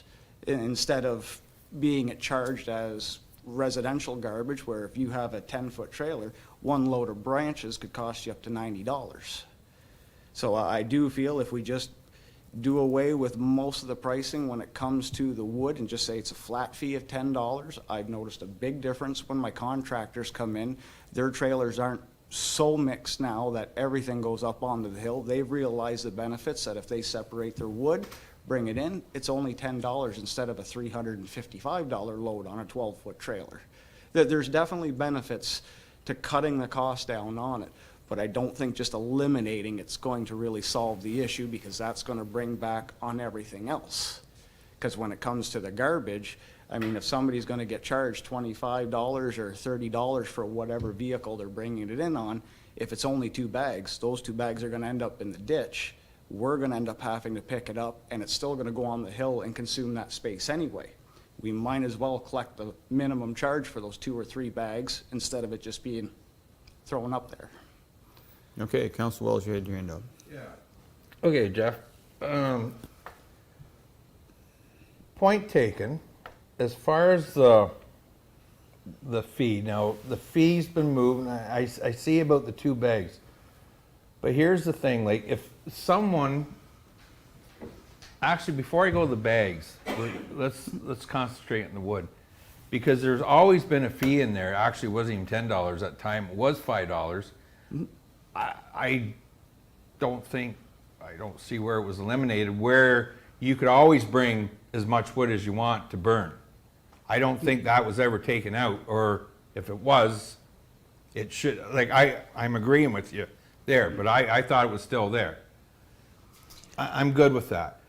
The thing about the administration fee, if you want to call it that, which we moved, like, all we did is juggle them around, that you're basically, now getting back to your 2 bags, well, you know, if someone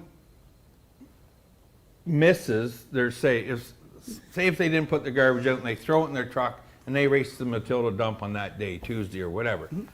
Well, taxation, they're already paying for that. You know what I'm saying? So you have your system where we have our extra bags if they're a different color or not. So like if someone's coming in with 5 bags, like if I'd be willing to change the thing about the fee up to the 2 bags, right? If someone brings in actually 2 bags, but if they bring in over and above 2 bags, because taxation allows them 2 bags per day, like per week. Yep.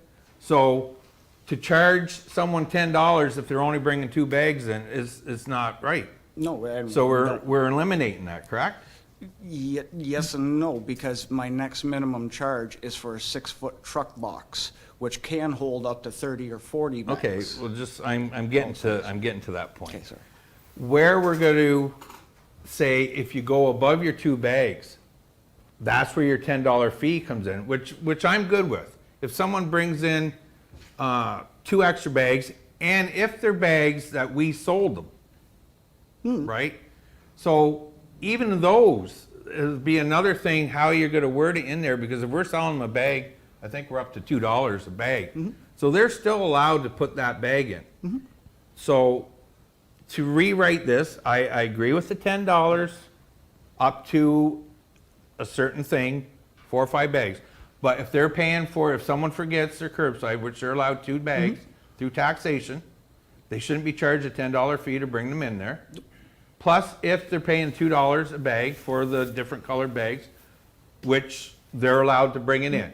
So, like, there's a fine line by the time you get your $10 fee from that 6-foot trailer to how many bags someone can put in a back of a car, because a rate's a half ton, right? We have a half-ton rate. We don't have a car rate. We have a half-ton rate, right? So if you bring in a half-ton in, it's going to cost you that. So it's like, I don't know how staff. I see your point about the extra bags, and I do agree. But you also have to think about the taxpayer that forgot their garbage, and they're allowed 2 bags. So it would be, the onus would go on the staff to, okay, you have 2 bags, you go ahead. But if that car, you open the trunk up, it's got 5 bags, whoa, and they're not colored, then I could see the $10 charge. If you guys want to word that in the fees, that would be a discretion call, right? Like if a guy's trying to get it in, if we want to go, I would entertain that, because they're going over and above, because all the other $10 fees has been just juggled around. We're still getting it. It's just out of sight, out of mind. And that's a lot of people. That's just like reverse psychology. Like if you don't see a tax, you don't see something, we're good to go. So I wouldn't agree with charging someone for 2 bags of garbage when they're entitled to 2 bags of garbage if they forgot. But I mean, literally 2. Like you would open the trunk or look in the back, there'd be 2 garbage bags there. That's just my thought on it, how we go around, because like you said, if there's, there should be a charge like from that truck back to a car. Those 4 or 5 bag type things if you haven't paid for it. So, but it would have been good before we got all the way to this bylaw if staff would have came forward with this instead of, but like Jeff's right, 50-50 though. Like we got to work with each other here. Like for the people as far as bags go. Okay. But yeah, for now. Like, What about the wood? Well, no, I already, like the wood, I'm good with that. It was there for years. I didn't realize it was, if I took a old deck and it took me 5 loads to get that deck there. As long as it's not pressure treated. Not supposed to burn that, right? Well, pressure treated you can now. Yeah. Oh, can you? You can. Yeah, there's very, very little Yeah, pressure there- treated there's in it. nothing- Well, I understand that, not much left in it by now. But no, I agree with that. I thought it was 5, we put it to 10. You take your deck down, if the little homeowner it's got a little 6-foot trailer and takes 10 loads to get it there, so be it. If he comes in after hours, it costs him a little more. So, but no, I agree with the thing. The brush, as far as that's,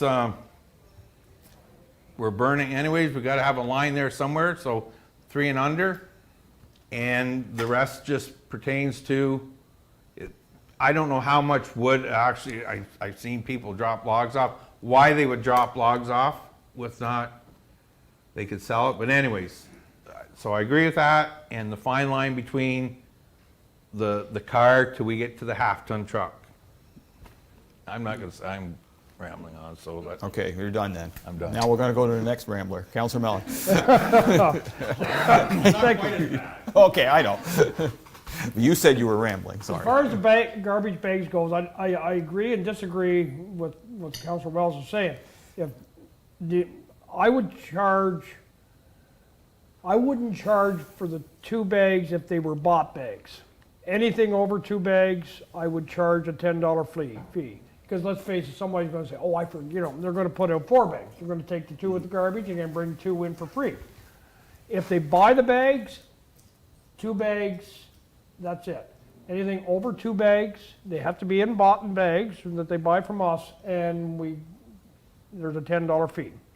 I agree with what you're saying. I mean, let's face it, folks, we got a landfill that's costing us a pile of money, so as far as I'm concerned, we don't want to have to recoup it all overnight, but we have to put those in places. So that's where I would go with that, $10, any more than 2 bags. But they have to be bought in bags for the 2, if you will. They have to be bought in bags if we're gonna let them come in. And the wood chips, I totally agree. This composting is gonna, like wood chips, we're not gonna compost wood chips. And this brush, I totally agree. $10 for a day's worth of, let's face it, if you had a bunch of trees down, you got a small trailer, Councilor Wells already said, it might take you several trips to it, so $10 fee for brush. Even the stuff less than 3 inches. If somebody wants to get rid of their brush, they can bring in 10 loads a day, but it should be a $10 a day fee. And the same was the bigger stuff on that. And the wood chips, I think we're gonna have to really, if we're not, I'd like to know what wood chips are gonna do to the composting. Like are we putting the wood chips in a compost pile now? Right now, everything's going into the same pile, the burn pile. The wood chips are going into the burn piles? Yep. Well, then charge them. Okay. There's no sense us taking wood chips. I mean, it's burning. Well, if we gotta burn the stuff, I'm sorry. You can bring in 100 loads a day if you want. It's gonna cost you $10 for the day. For the wood chips, brush less than 3 inches and brush greater than 3 inches. Or the landfill rates the charge for the big stuff. And the garbage, the bags, anything over 2, I think it should be a minimum of $10. I lost my phone. Can I say one thing before it goes around, just for clarification on wood chips? Clarification only, please. So everyone doesn't bring it up. Correct me if I'm wrong, you can use the wood chips for a cover, can't you, on the pile? We can.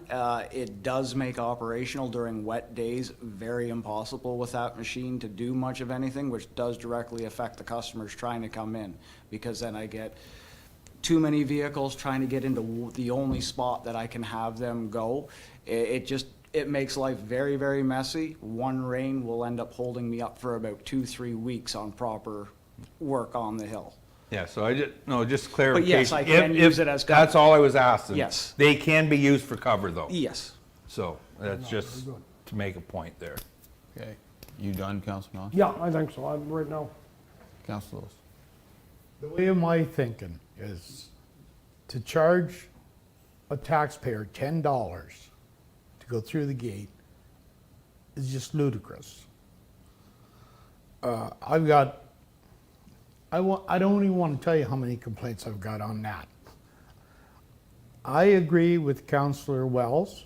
If somebody comes in and they have 2 bags in the trunk or in their back seat, so what? You got 2 bags.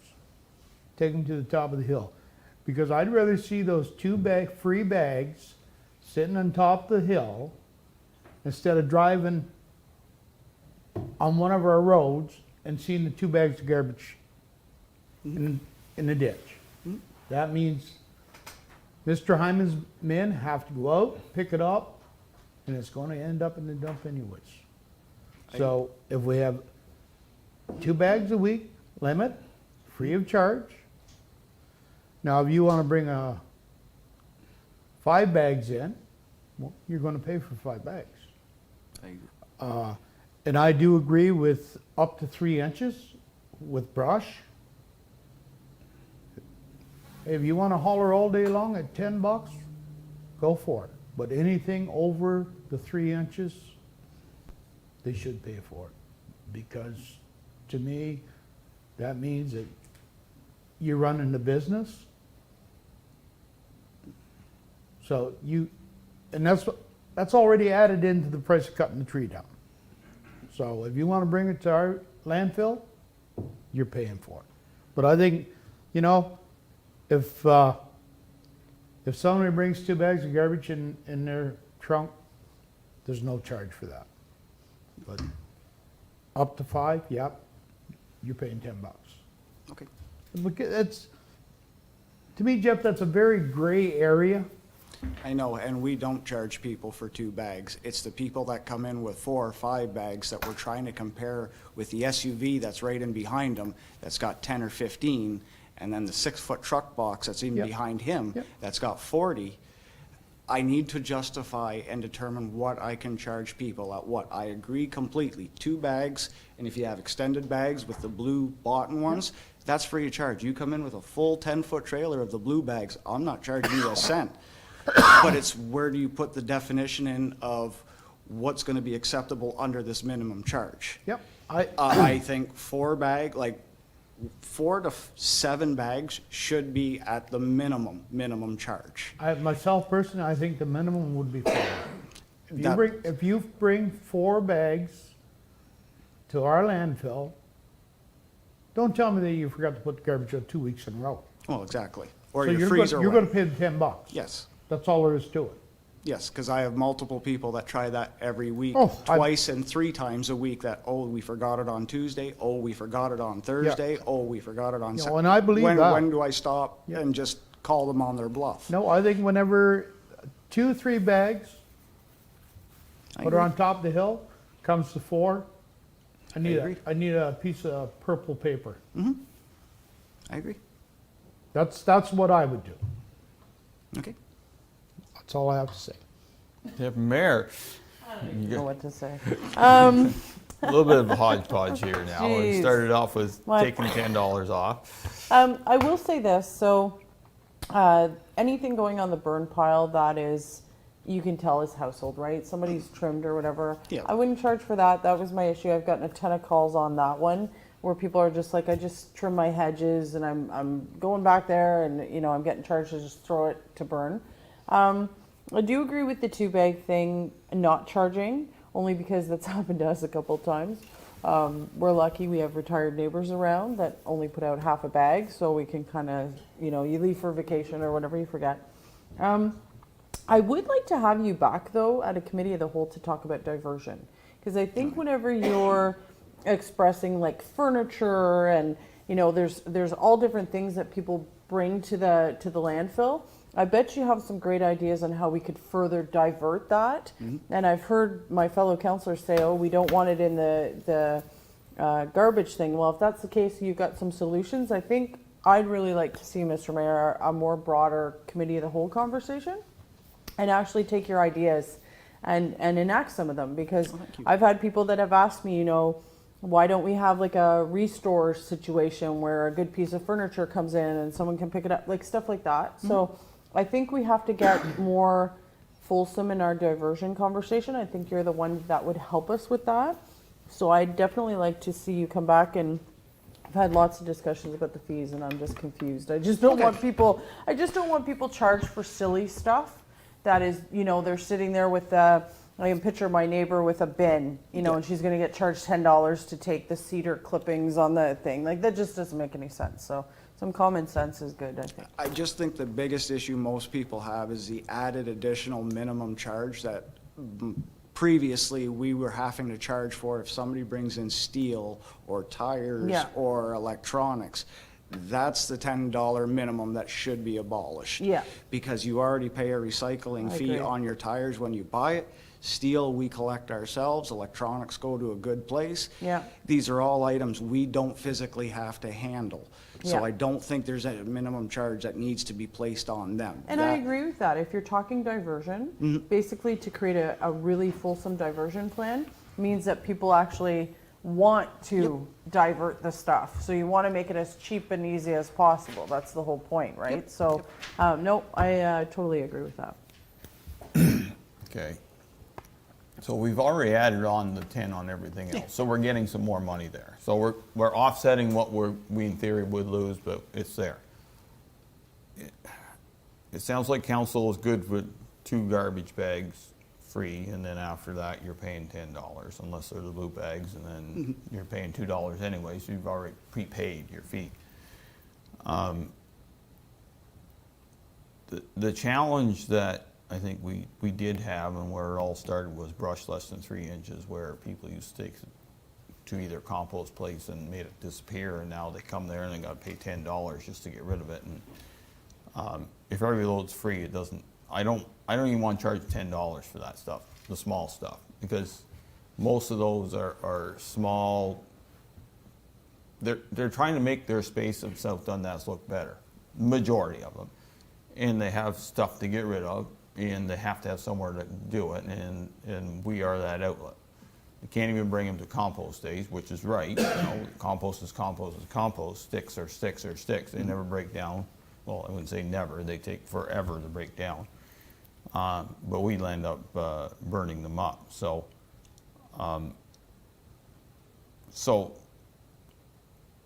council, any member of council can correct me if I'm wrong. So we'll go to the 2 bags free, or if they're blue bags, they'll be paid already. Anything more, it's $10 fee. The brush thing, there we're split a bit. If it's brush, it's no charge. If it's wood or construction, then I'm good with a $10 charge, because I think that's fair. I don't think even if we are burning, because we say it's not costing us nothing, but last I checked, someone's got to watch the burn pile. Yep, time has to be allocated. Are you free to us, or you work for nothing? Oh, no. Oh, Time okay. does have to be So we have allocated to somebody costs to watch that it are burn. incurred. Yep. We have to understand, yeah, we're burning it, but someone has to do the burning. Yep. So there's no such thing as free in this world. It's just trying to make that little thing that, you know, and if someone brings in a tractor trailer or the brush, well, I'm sorry, then you know, it's got to be a reasonable pile, like a small trailer or a truckload. That's fair. Anything beyond that is beyond fair. then you're in the commercial business, I would say. But that, I was just trying to avoid that small little load of brush, the $10 charge. Everything else is okay. So we'll go around the table one more time. We have to figure this out somehow, some way, so go ahead.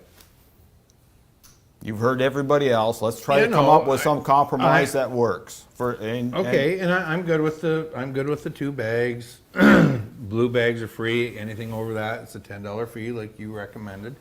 The brush, I like the idea, Mayor. He says, like, we're talking brush as, and even wood chips as residential and commercial.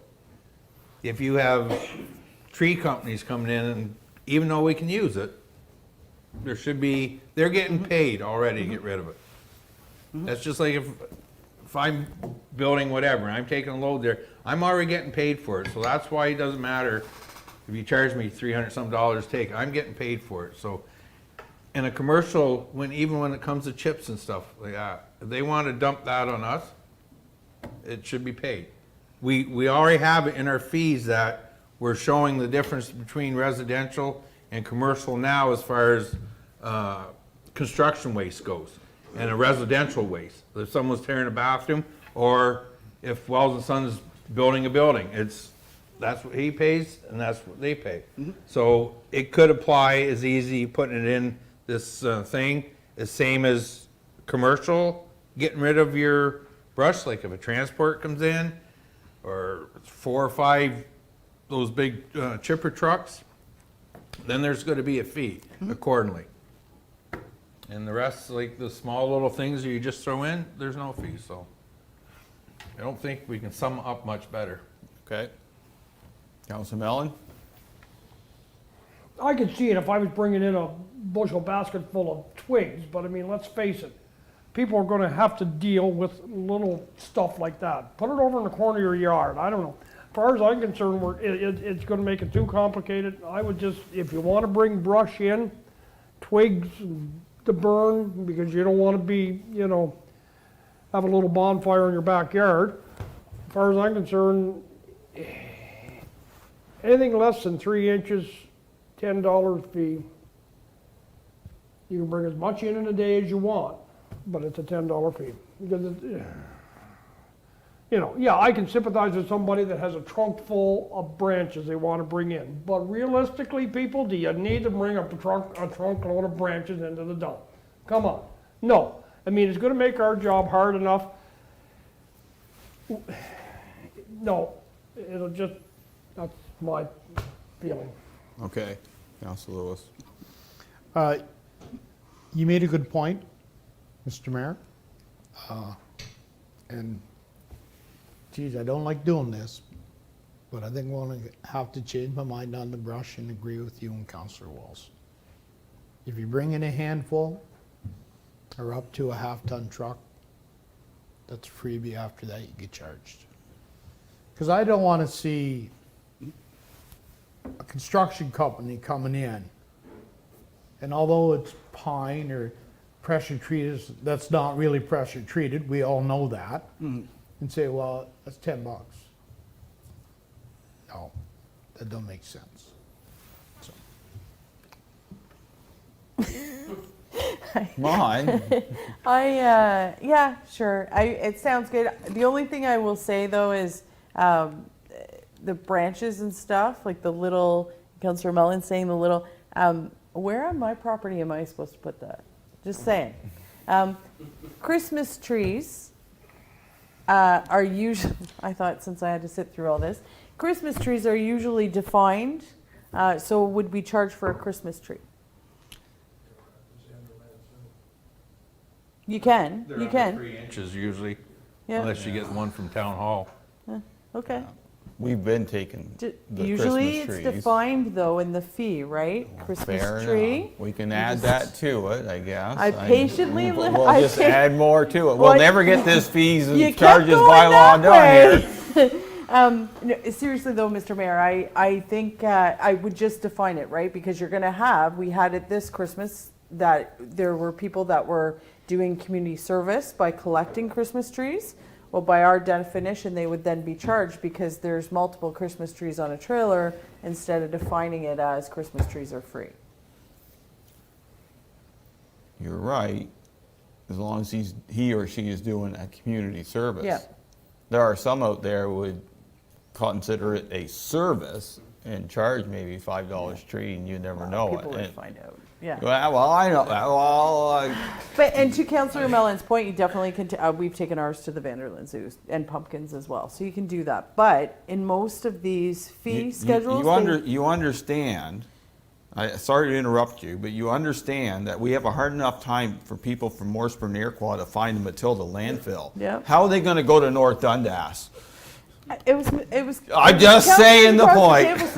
But I'm just saying we should probably, if we're going to do this and not do it again, we should probably define Christmas trees because that is one of the things that people have in their back. I agree.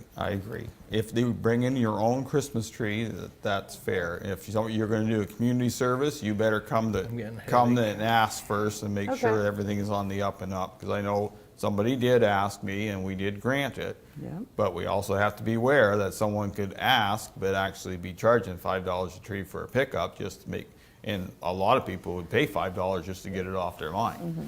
So, but if you collect 10 trees and get $50 in your pocket and you're going to the dump and you're getting them for free, you'll have at least 25 left by the time you pay yourself fuel and everything else. So fine lines we have to cross, right?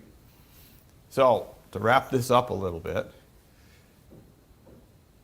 as I said before, everybody's good with, well, I wouldn't say everybody's good. Is the majority good with 2 garbage bags or are free plus the blue ones that are paid for? Anything more is $10. Yes or no? Yes.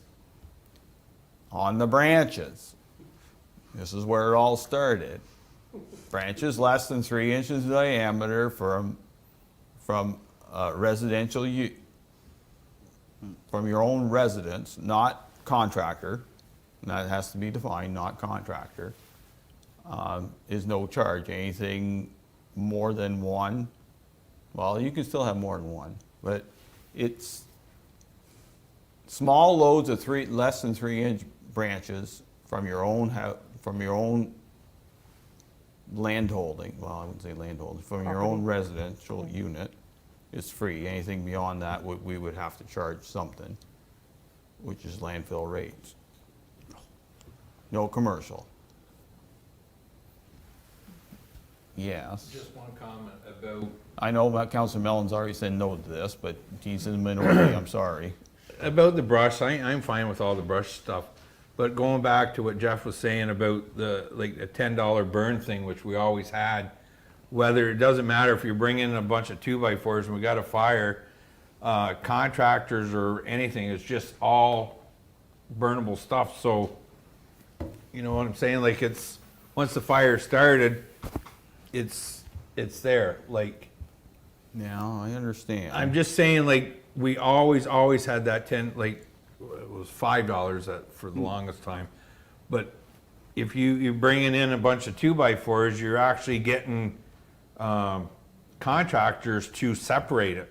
That is not going up top, where they could pay the $350 and put it up on top, which there's diversion. If you're only charging $10 to have them, they can bring a bunch of wood in to burn. We're diverting them from the top to a burn pile. So that's common sense. Understood. We're going to mess up everything here. Well, this is getting more. Okay, Shannon, you've heard us all. What do you think of how this is going to affect the fee schedule and everything else Just as let me the do a boss? price list. And give it back. How about I just give you a price list that I pick up and see if you like it? Okay, well, as of that, okay, Madam Clerk, what do you want to do with what we're doing again tonight? Are we going to defer it again, or can we pass something? Or should we pass anything? I'm thinking because it's a bit complicated right now, based on Jeff's advice, I think if he and I and probably Shannon and Jeff Hyman get together and collaborate a new landfill schedule based on the discussion tonight and what actually transpires at the landfill, I think we should defer the bylaw tonight just to avoid any administrative nightmares down Okay. the road and postpone it till June 13th. Okay, go ahead. Can we not do a little add-on though for the compost stuff and stuff that we know is not going to be charged that is currently going to cause issues? Compost isn't charged. No. They're free to come in. Branches, compost is free. Yeah. Okay. Isn't that the email back and forth today? No, compost is always. No, no, it's the brush, that's Oh, not free. okay. Okay. So I don't know. I don't know if that makes things complicated. Well, everybody's bringing in brush now. How much brush is coming in I last get week? quite a bit. Yeah, I get imagine. quite a bit. We've been basically doing it, if it's a half ton and it looks like it's just stuff you picked up your yard, it's just yard waste, we consider it with the compost and we just let you go. Perfect. If you have a Right. trailer and you know you've been cutting branches down, then we charge you the $10. Okay. Go ahead, Don. Well, can we at That's least the council knows. get rid of that $10 gate fee tonight? Don, there is no $10 gate, that's our minimum charge. I don't know where anyone came up saying it's an administration fee. It's what our minimum charge for anything coming in.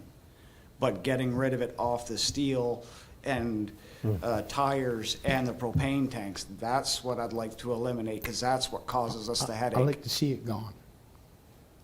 On steel, electronics, Yep. stuff that we make money on. We've already done that. It's. No, they No, want we to defer haven't. it. No, Well, we haven't, because we haven't passed this bylaw. Okay, That's our biggest problem right now. They So, want to defer for another 2 weeks. no, it'll be three, I think. No, I want something done I tonight. see our deputy treasurer back there with his hand up. What numbers have been rolling through your mind, Mr. Mason?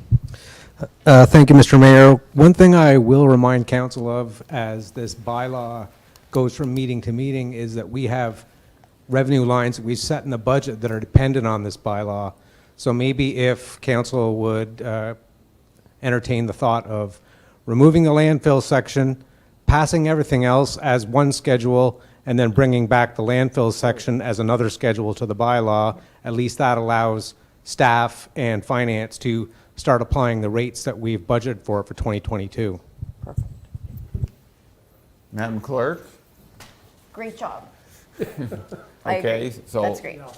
So anything need to be done to what we've got here? To the motion you're referring to, Yes. yeah. Why don't we add, so the current motion is that bylaw number 2022-70 being a bylaw to establish fees and charges to be collected by various municipal departments, save and except for the landfill schedule, be read and passed in open council, signed and sealed. Okay, If the mover and seconder, so it was moved by Councillor Wells, seconded by Councillor Lewis, if they are agreeable to that. you good with that for now? I know we haven't got the landfill thing, but if we're gonna do it, we gotta do it right. yeah, I can see, yeah, I'm good. I'm not gonna say any more to this tonight. No, Okay, that's good. but there will be an expectation, we need to get this fixed at the next council meeting. One way or the other, we're gonna sit here all night till we have the right numbers, and we'll start putting them down one at a time. So if you as staff can get together and come up with a compilation, you've heard where council wants to go. I know we're not all in agreement, but think of what the majority wants to do, and let's get that on the table. We'll debate it and we'll drive on. And no disrespect, Council Mellon, but you know how this world works. Majority rule is folks, I can live with it. So just to ensure, we're going to include Christmas trees as part of the schedule, correct, Yes. right? Okay. It's been brought up, you've Yes. heard, so, Yeah. Okay, just and wanna make if sure. you missed anything, see Kayla, she has the We will go recording. back and look at the video.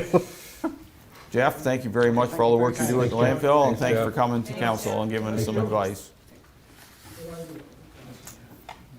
I gotta pass this bylaw. Okay, so you wanna reread it again, please? Sure. So moved by Councillor Wells, seconded by Councillor Lewis, that bylaw number 2022-70, being a bylaw to establish fees and charges to be collected by various municipal departments, save and except for the landfill fee schedule, be read and passed in open council, signed and sealed. Well, heard the motion, those in favor, opposed, if any, motion carries. 5-minute break.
Okay, welcome back.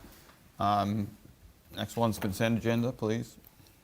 Moved by Councillor Mellon, seconded by Deputy Mayor Gardner, that all items listed under general consent section of the agenda be adopted as presented. So tonight we have our building planning and bylaw monthly report, key information report on complaints and compliments report. We have a key information report, emergency repairs on the UV system into our facilities, a key information report on drainage, minutes from the Morrisburg Waterfront Advisory, South Branch Community Fund Committee. We also have the Airport Commission 2021 annual report, which brings them up to date. Council had a concern about that. CN track closures listed there, and a request for funding for Morrisburg Santa Claus Parade. All heard the motion, those in favor. Opposed, if any, motion carries. Boards, committees, discussion items, county council. So we did have a county council meeting a week ago. We had a presentation from the Eastern Ontario Regional Network concerning the cell phone gap project that was mentioned tonight. So those who are not familiar with it, it's a project trying to fill in the gaps between cell towers, mainly in other areas of Eastern Ontario. Rogers is the sole provider on that, so it doesn't work well without a Rogers system, but if you want coverage and you were in a gap area, you were able to get it. We did have a presentation from Cornwall SDG Human Services on housing, so as to bring up to your point, Councillor Wells, we are looking at housing with the City of Cornwall. We had tenders for the culvert lining and storm sewer inspection services. We also had tender for the Dorn and the Lakeshore culvert replacement. Coco Paving got the contract. It is 180 grand over budget, I believe, the two combined, but we're still going ahead to do them.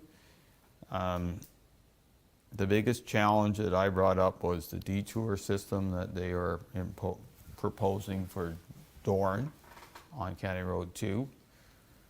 So the counties have gotten into, I wouldn't call it the habit because it's a good habit, of trying to close a road, do the culvert, and then just reopen it because it saves a significant amount of dollars on traffic control.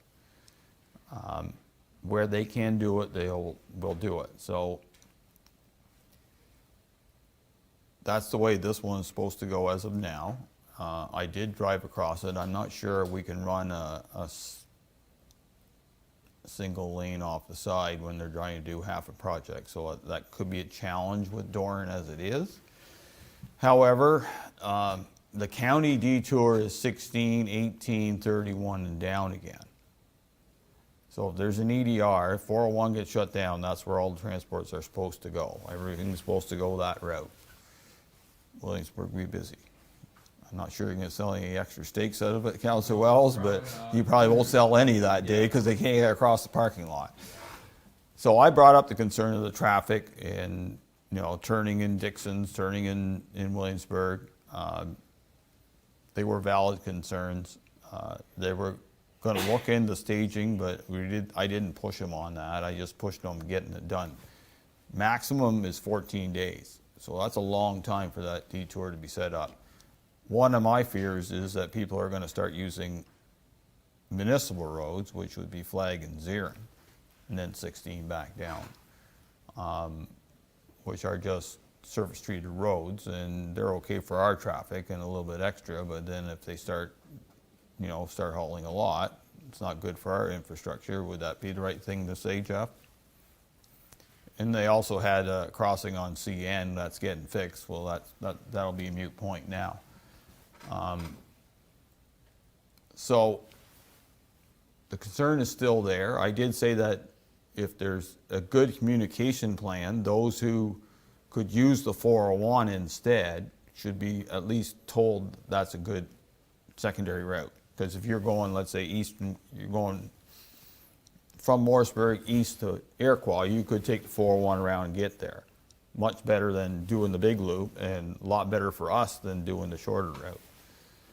So I'm hoping that they come up with a really good communication plan between us and them on trying to make that as favorable as possible or workable as possible.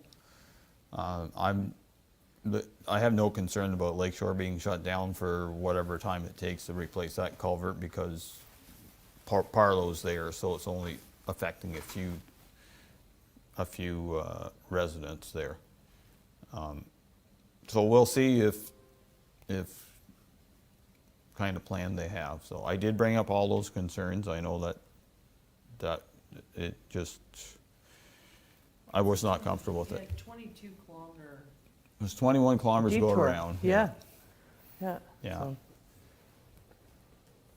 We also had a update from provincial offenses. As councillors know, SDG runs provincial offenses for SDG Cornwall. We're taking on more work and revenues are going down. Revenues are a straight line this way. I don't know if they'll get to zero. I do predict down the road that there will be a flip where we'll be making less than the revenue comes in. It'll cost more than the revenue base coming in, which is all fines. Lots of discussion how to fix that, but OPP fines have just tailed right off. Either people are driving a lot better or we don't have the enforcement we used to have in the old days where they would sit over the edge of the hill at Weaver Hill and catch people coming over other hills. So they don't do that anymore. Radar traps are few and far between. Should they be doing them? I'm not sure. That's not really for us to decide. It's not really, OPP is not there for a revenue source, but when this was all downloaded, when it happened during the Mike Harris days, that was the big promise. We were getting all this revenue and it'll become a revenue source for the counties and City of Cornwall, and it's disappearing fast. County Forest Annual Report was also on the agenda. We also had comments on the Eastern Ontario Transportation Plan.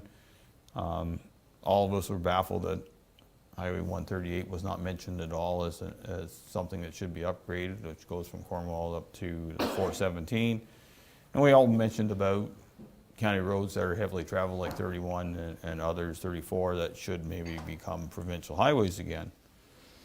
And we also updated our entrance bylaw. The two main features of that was that if they're doing reconstruction, they will replace like for like, and farm entrances have been upgraded to something that a trailer can get into. So that's the county council report. Any comments, questions, concerns? Go ahead, Councillor Mellon. On the provincial offenses side of things, Mayor Bybels, I know I was on that years ago, and is there still, can they still track the difference with the Quebec drivers? Because there's no way for us in Quebec, it used to be anyways, to collect fines from Quebec.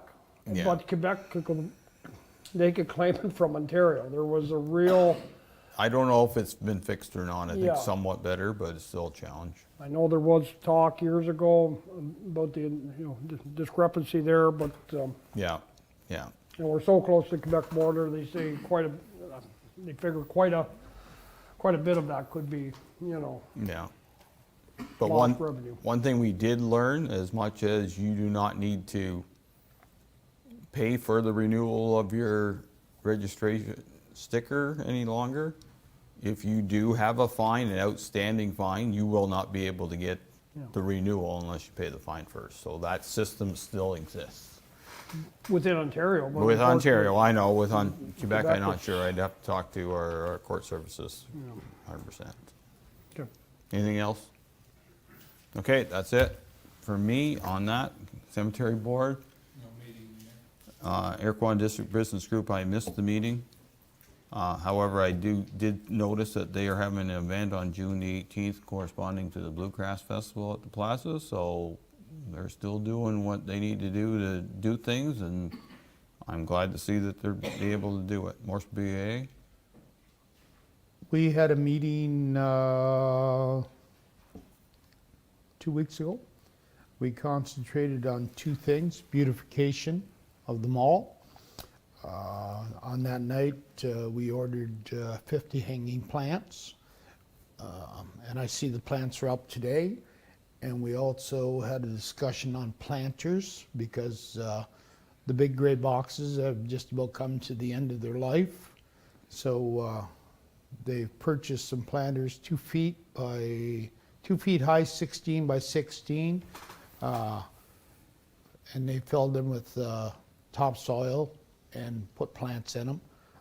We had a discussion on pre-Canada Day, and we're supposed to have a meeting tomorrow night at 5:15 to see what we're going to do for the pre-Canada kickoff, and that was pretty well it. Okay, any questions? Thank you. South Nation Conservation Authority. Yeah, Mayor Bibles, we did have a meeting on, I guess, May 19th. I'll make it short and sweet. We had the 500 tree giveaway, it was a week and a half ago, and I guess it went very well. I want to thank staff from South Dundas and I'm not sure if any member of council. I was busy with the field work and grandson's running around, so I couldn't make it. They also donated 500 trees, 500 seedlings to the healthcare workers at the 3 hospitals. It's second or third year. It's very well received. Sort of a request by me because of the heavy winds and whatnot and the amount of dead trees coming down on either municipal roads or county roads. South Nation staff are going to be reaching out to the road superintendents and the county road superintendents, and probably in the fall to maybe, evaluate where dead ash are coming down and maybe coming down out of South Nation properties onto road allowances and roads either on the county level and on the municipal level across that, was within the jurisdiction anyway. The LiDAR acquisition has been completed. They had some good weather. They got it completed. They're in the process of analyzing and putting it together. The fish camps, for use, fish camps is $40. Registration opens the end of May.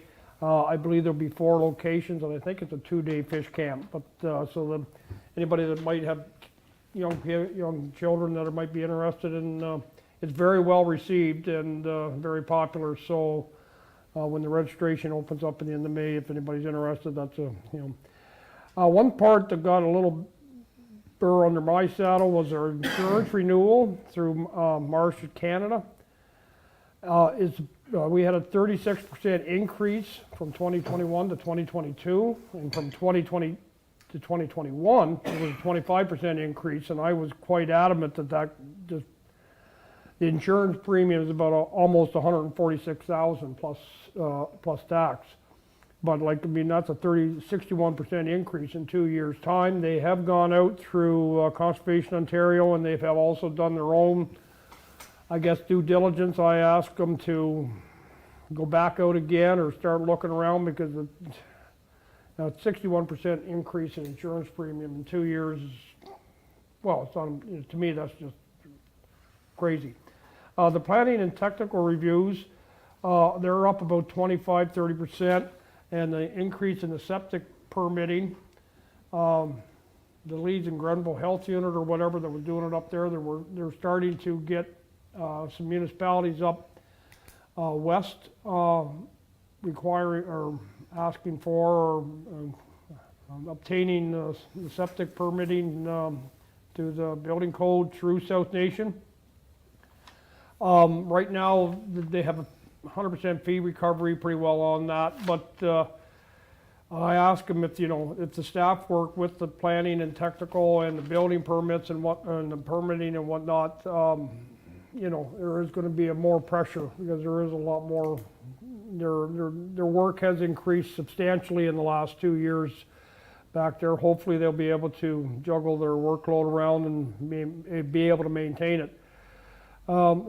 We approved the purchase of either a hybrid or an electric vehicle. They're looking into the maintenance on either one of them. Some were more in favor of the hybrid.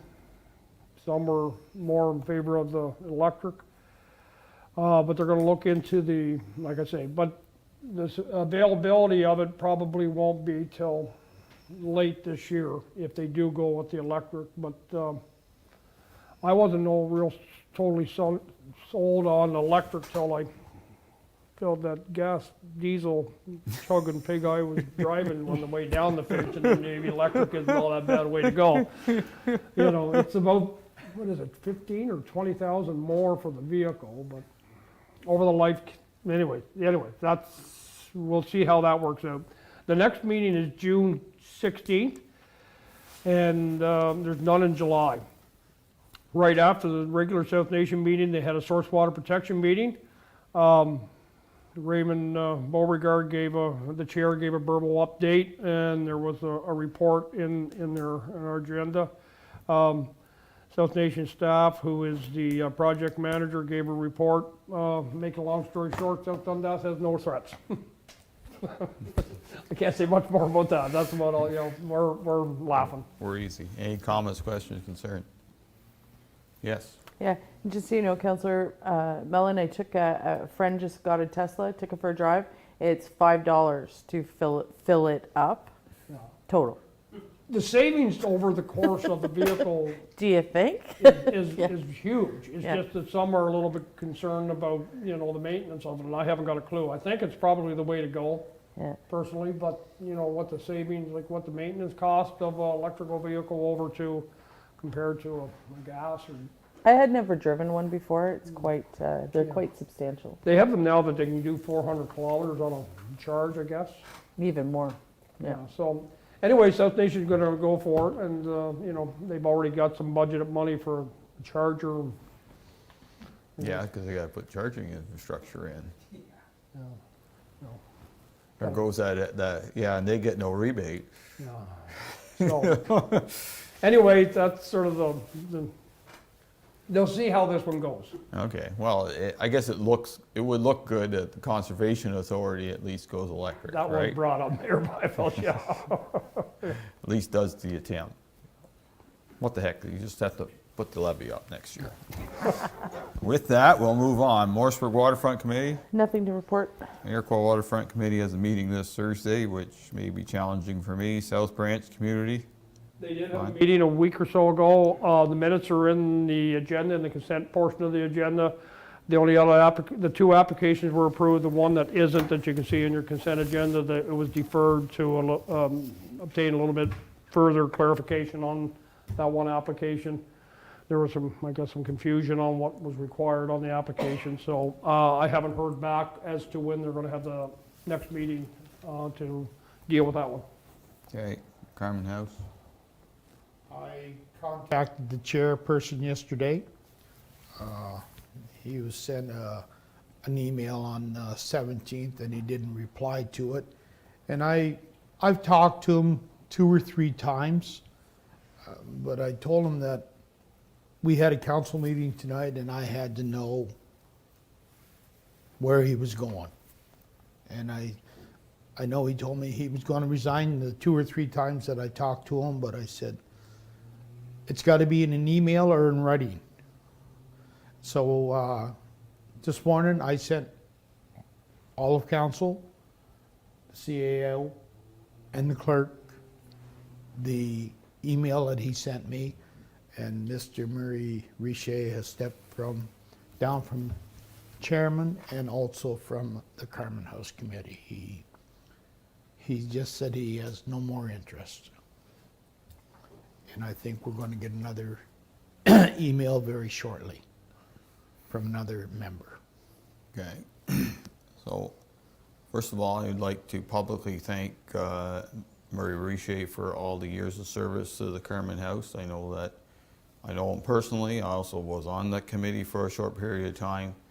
He was very devoted to making sure that the Carmen House was historically accurate. Yep. He wanted that portrayed as what it should be back in the 1800s, and he did that job to the max, and he certainly will be missed. I can understand fully reasons why he needed to step aside, but he certainly was a great asset to South Dundas in the time he was here.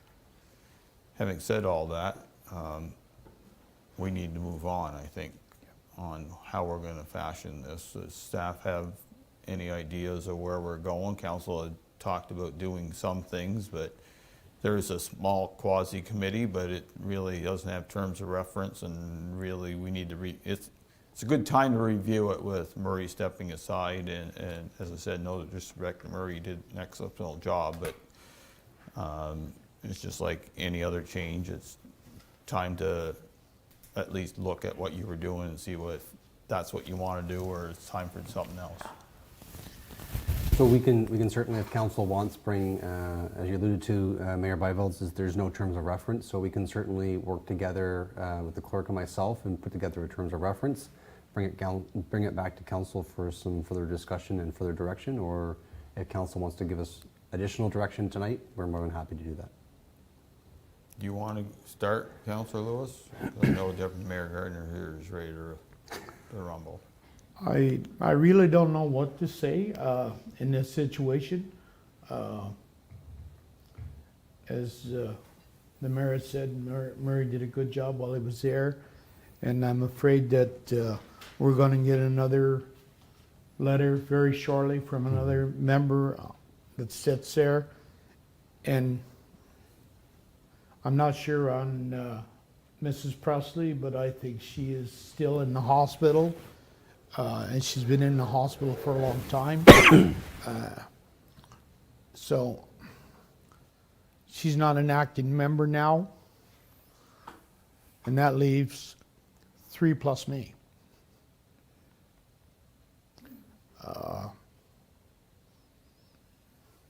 I really don't know what road we should go down.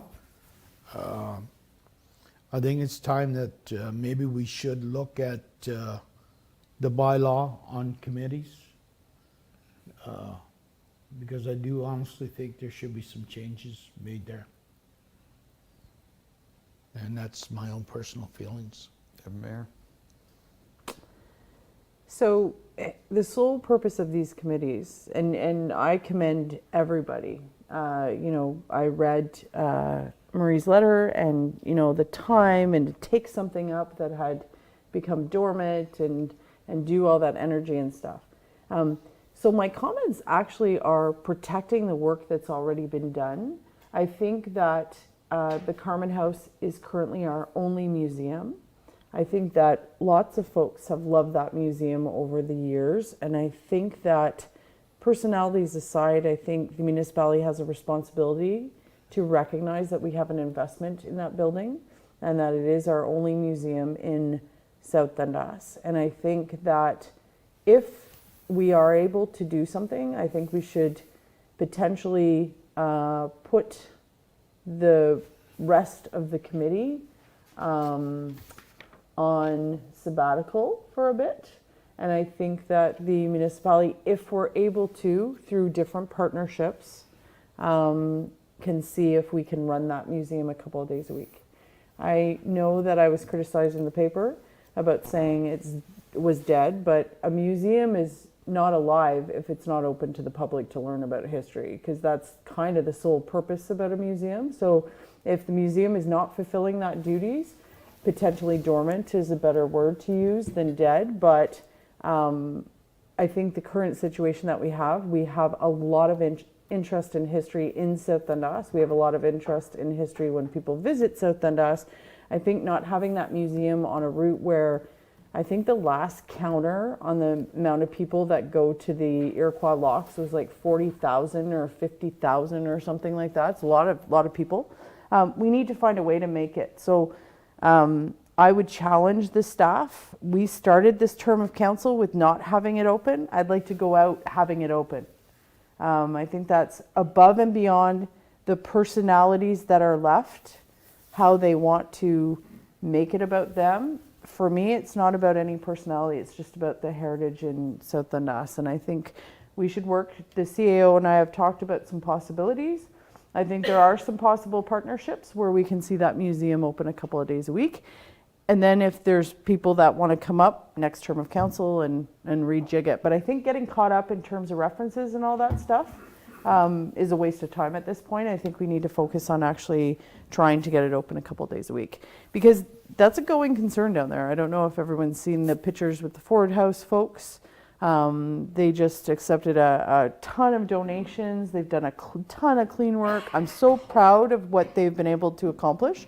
And that can be a little historical corner in South Dundas. It'd be fantastic. So I think we should try. And I'd like to see the end of this term of council with that having been open at least one summer, a couple days a week. Councilor Wells. I actually don't really have a lot to comment on it. I do say with the committees, like, we'll have to see what's going to happen here moving forward with that. I do agree with Deputy Mayor about that Carmen House right from the get-go has been a challenge. But now things are moving forward. I like to at least see it open too, like just to end this, that it's open, people have a chance to go.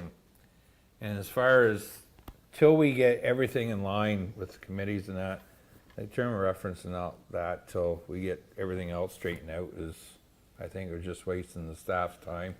That we just move forward and have staff, we'll get it open and we'll go from there and see what happens. Sort of agree, Mayor Byvelds. Let's just get the thing open and running, up and running somewhat or some level this summer, this year. And address it going forward. Either, we bring it in-house, if you will, and have staff sort of oversee it. If that's a possibility, maybe it's not. Or, have another committee and go out looking for members. I think we maybe should, advertise for new membership and see what we get, or maybe an small advisory group, maybe some people that have some passion, towards the committee, can work maybe with staff, either, I'm not exactly sure. I haven't got the answers on how it's going to be run, but that's maybe a couple ways to look at it. I would just try and get it open and running. Otherwise, we lose another year. You don't want to lose it. Want to lose the museum. Okay. Are you looking to operate it just July and August, Councilor or Deputy Mayor? You think that's enough? Yeah, I think there's an opportunity with organization in the community that we could definitely use it as even a tourism type drop-in, tell the history, share the various sites in South Dundas, push the tourism app. And yeah, I think there's an opportunity. The high season's fine. July and August would be optimal. Well, the reason I ask is that it's 3 weeks to our next council meeting, 3 weeks less a day, because this is the time we flip longer. So, which is July 13th, I believe, June 13th, sorry. Is that quick enough? Do you think you have enough time to come up? Like, it's public now that we're looking at ideas. Maybe somebody will throw some ideas at us and you can ask one of us, or you can ask staff, or see what kind of ideas are out there to come up with what we can do for July and August. I know that we had talked about using some of the chamber students, because we have none, and we're not going to get any right now because they're not very popular anymore. So. Yeah, so certainly we can, we'll bring back something for council for June 13th on kind of the partnership that we can come up. We do have a couple lines in the fire that we'll move ahead, and we'll bring it back for June 13th. The plan will be is to open the Carmen House for July and August. Okay, go ahead. And the other thing I would add is if you did want, I know they have their hands full, but the Ford House folks do love that Carmen House. There is an opportunity to have there. I think, though, shouldn't we officially disband that committee? So there's no hanging on? Well, that'll be part of that report on the 13th. It's the only way we can do it. We're not going to do it just like that tonight. I don't think that's proper. Well, okay. Because then we won't have anybody to look after the place temporarily. All good? Okay, key information, oh, sorry, I forgot. I'm getting ahead of myself now. Dundas County Archives had no meeting, Tourism Advisory, Nothing to report for the next 3. okay. Key information report on Morrisburg waterfront yield signs. Jeff? Appreciate the work you did on this file. Floor is yours. Thank you, Mayor and Council. So at the regular council meeting held on May 9th, which I was not present for, council had discussed safety and risks associated with the Morrisburg waterfront parking lot area and requested that staff provide a report with options to address the speed and signage for patrons. So the Morrisburg dock, as you're well aware, is heavily trafficked during the summer season. Over the years, concerns have been raised through the mayor and through emails to myself as it relates to speed entering and exiting the parking lot, which creates a safety hazard not only for traffic on the roadway itself, but for vehicles and pedestrians who may be in the parking lot.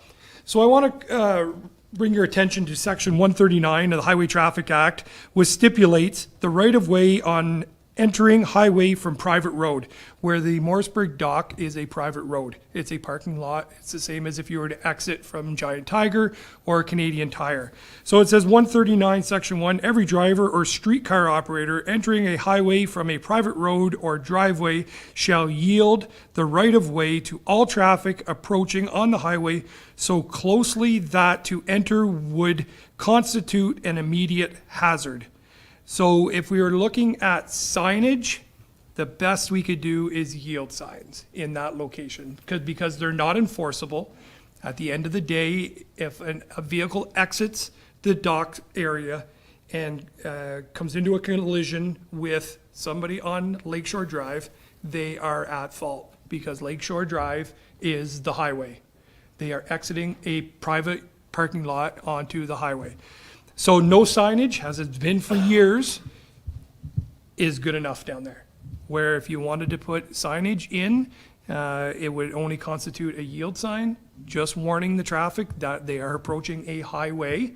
And we would not have to then amend our yield sign bylaw. So I did include map of the area where the yield signs would be positioned. One would be at the east side, exiting closest to the dock side, and one would be on the west, closer to the church. So that's where the signs would go. We have the signs in stock, and we have the yield, the posts in stock. It would just be staff times labor. Probably an hour, we could get both of them in. To put 2 yield signs up. So that's where we're at. When Mr. Mayor, when you approached me about bringing something forward, this was the best I could bring in. So I can answer any questions that you may have at this time. Well, I appreciate it, Jeff. You did thorough research. I personally am good with yield signs. It's better than what's there, which is nothing. Will it help? I think somewhat. People get used to everything though in the end, so we'll see how it goes. But at least if there is a collision or anything there, then it's rather easy for the police officer to deal with who's at fault, because they don't even have to argue how they came out. There's the sign, and I know it's a private road, but it still works. So I'm good with that. I'm good with the yield sign. I'm good with option 1, the yield sign. I don't know if there's even thought to put something on Lake Shore from either way, you know. If you're out in the country, you see, you know, cattle crossing, everybody starts to look, where are they? On Lake Shore, you know. There's cattle crossing sign somewhere yet out there? 'Cause well, not very it's many, been a while.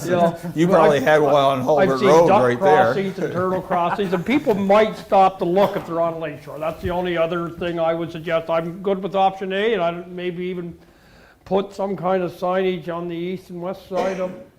I'm not good with that. Okay. I'm thinking. The yield signs sound good to me. Sounds good. Okay, so you'll have council direction whenever you get a chance to put them up. Please do so. They'll be up this week. Thank you. Okay, Councilor Wells, you brought up streetscapes. Yes. Anyways, there's been a lot of people and just calling about why we don't have any signage on the roundabout coming into Morrisburg from the 31 highway. So I thought it was up to the counties to do that, but I was corrected there earlier. So it's up to us. So I would like staff to find out exactly what it's gonna cost, because like it looks silly coming in there with now having Morrisburg. Like, it's actually probably your main hub. There's more people come off the 31 than that would the number 2. So definitely would want signage there. And I'm just, if we have to take money out of reserve or something or whatever, like I think it should, something that should be, it completes this project with this council too. So I would just hope the council would agree with it and hopefully move forward with that and see where we can find the funds and be creative. Shannon? Are you talking just on the north side, Councillor Wells, or are you talking north and south? No, just north. North, There's okay. no reason. Yep. They're already in Morrisburg when Yeah. they're heading north, so we don't need to know So, we're leaving. so information I have, and we can definitely come back with more concrete pricing. We're estimating it to be about $7,000 to $8,000 for a sign on the north side. But I can chat with our economic development officer to see if there's an opportunity to, as you said, be creative and find some money somewhere within the budget that can offset that cost. But we'll confirm pricing and bring it back at the next council meeting. Okay, see if council agrees. I totally agree. I had asked about it because I thought it was ridiculous how it was set up. Was told that somewhere along the way somebody made a decision to do it that way. I thought it was about 15 each side times 2. It was for 2, I think. It was for 2? Yes. Okay, because when I had asked, it was about 30 for the Okay, yeah. for the boat. So I confirmed it's 15,000. That was for the 2. that was for the 2. Yes. Okay, so another price that's gone down. So yeah, so I totally agree. Yeah, I've had about 20, 25 people ask me the same question. So, yeah. I agree. And last time I came in from the north to Morrisburg, I turned around and thought I was in Holborn, but no, I kept going. But no, good point, Councillor Wells. I agree with you. It was sort of an oversight, or we should have had it on 3 sides, I guess. We'll bring it. Okay. We'll bring it back for council. Please bring it back. Yep. When you put traffic circle there at Hulbert and County Road 16, we'll worry about those signs then. How's that? Don't laugh, I've seen them in other places and other jurisdictions. You wonder, traffic circle, interesting. Okay, any notices of motion tonight, Madam Clerk? No, they're not. Okay, ratification by all, please. Moved by Councillor Lewis, seconded by Councillor Wells, that bylaw number 2022-71, being a bylaw to adopt, confirm, and ratify matters dealt with by resolution, be read and passed in open council, signed and sealed. All heard the motion, those in favor, opposed if any, motion carries. Before I ask the clerk to read the next motion, which is the adjournment motion, I'd like to thank council for all their work, I'd like to thank staff for all their input this evening, and I'd like to thank the audience for participating in democracy in South Dundas tonight. Go ahead. Moved by Deputy Mayor Gardner, seconded by Councillor Mellon, that council now adjourn at 9:03 p.m. to meet again at the call of the chair. All heard the motion, those in favor, opposed if any, motion carries.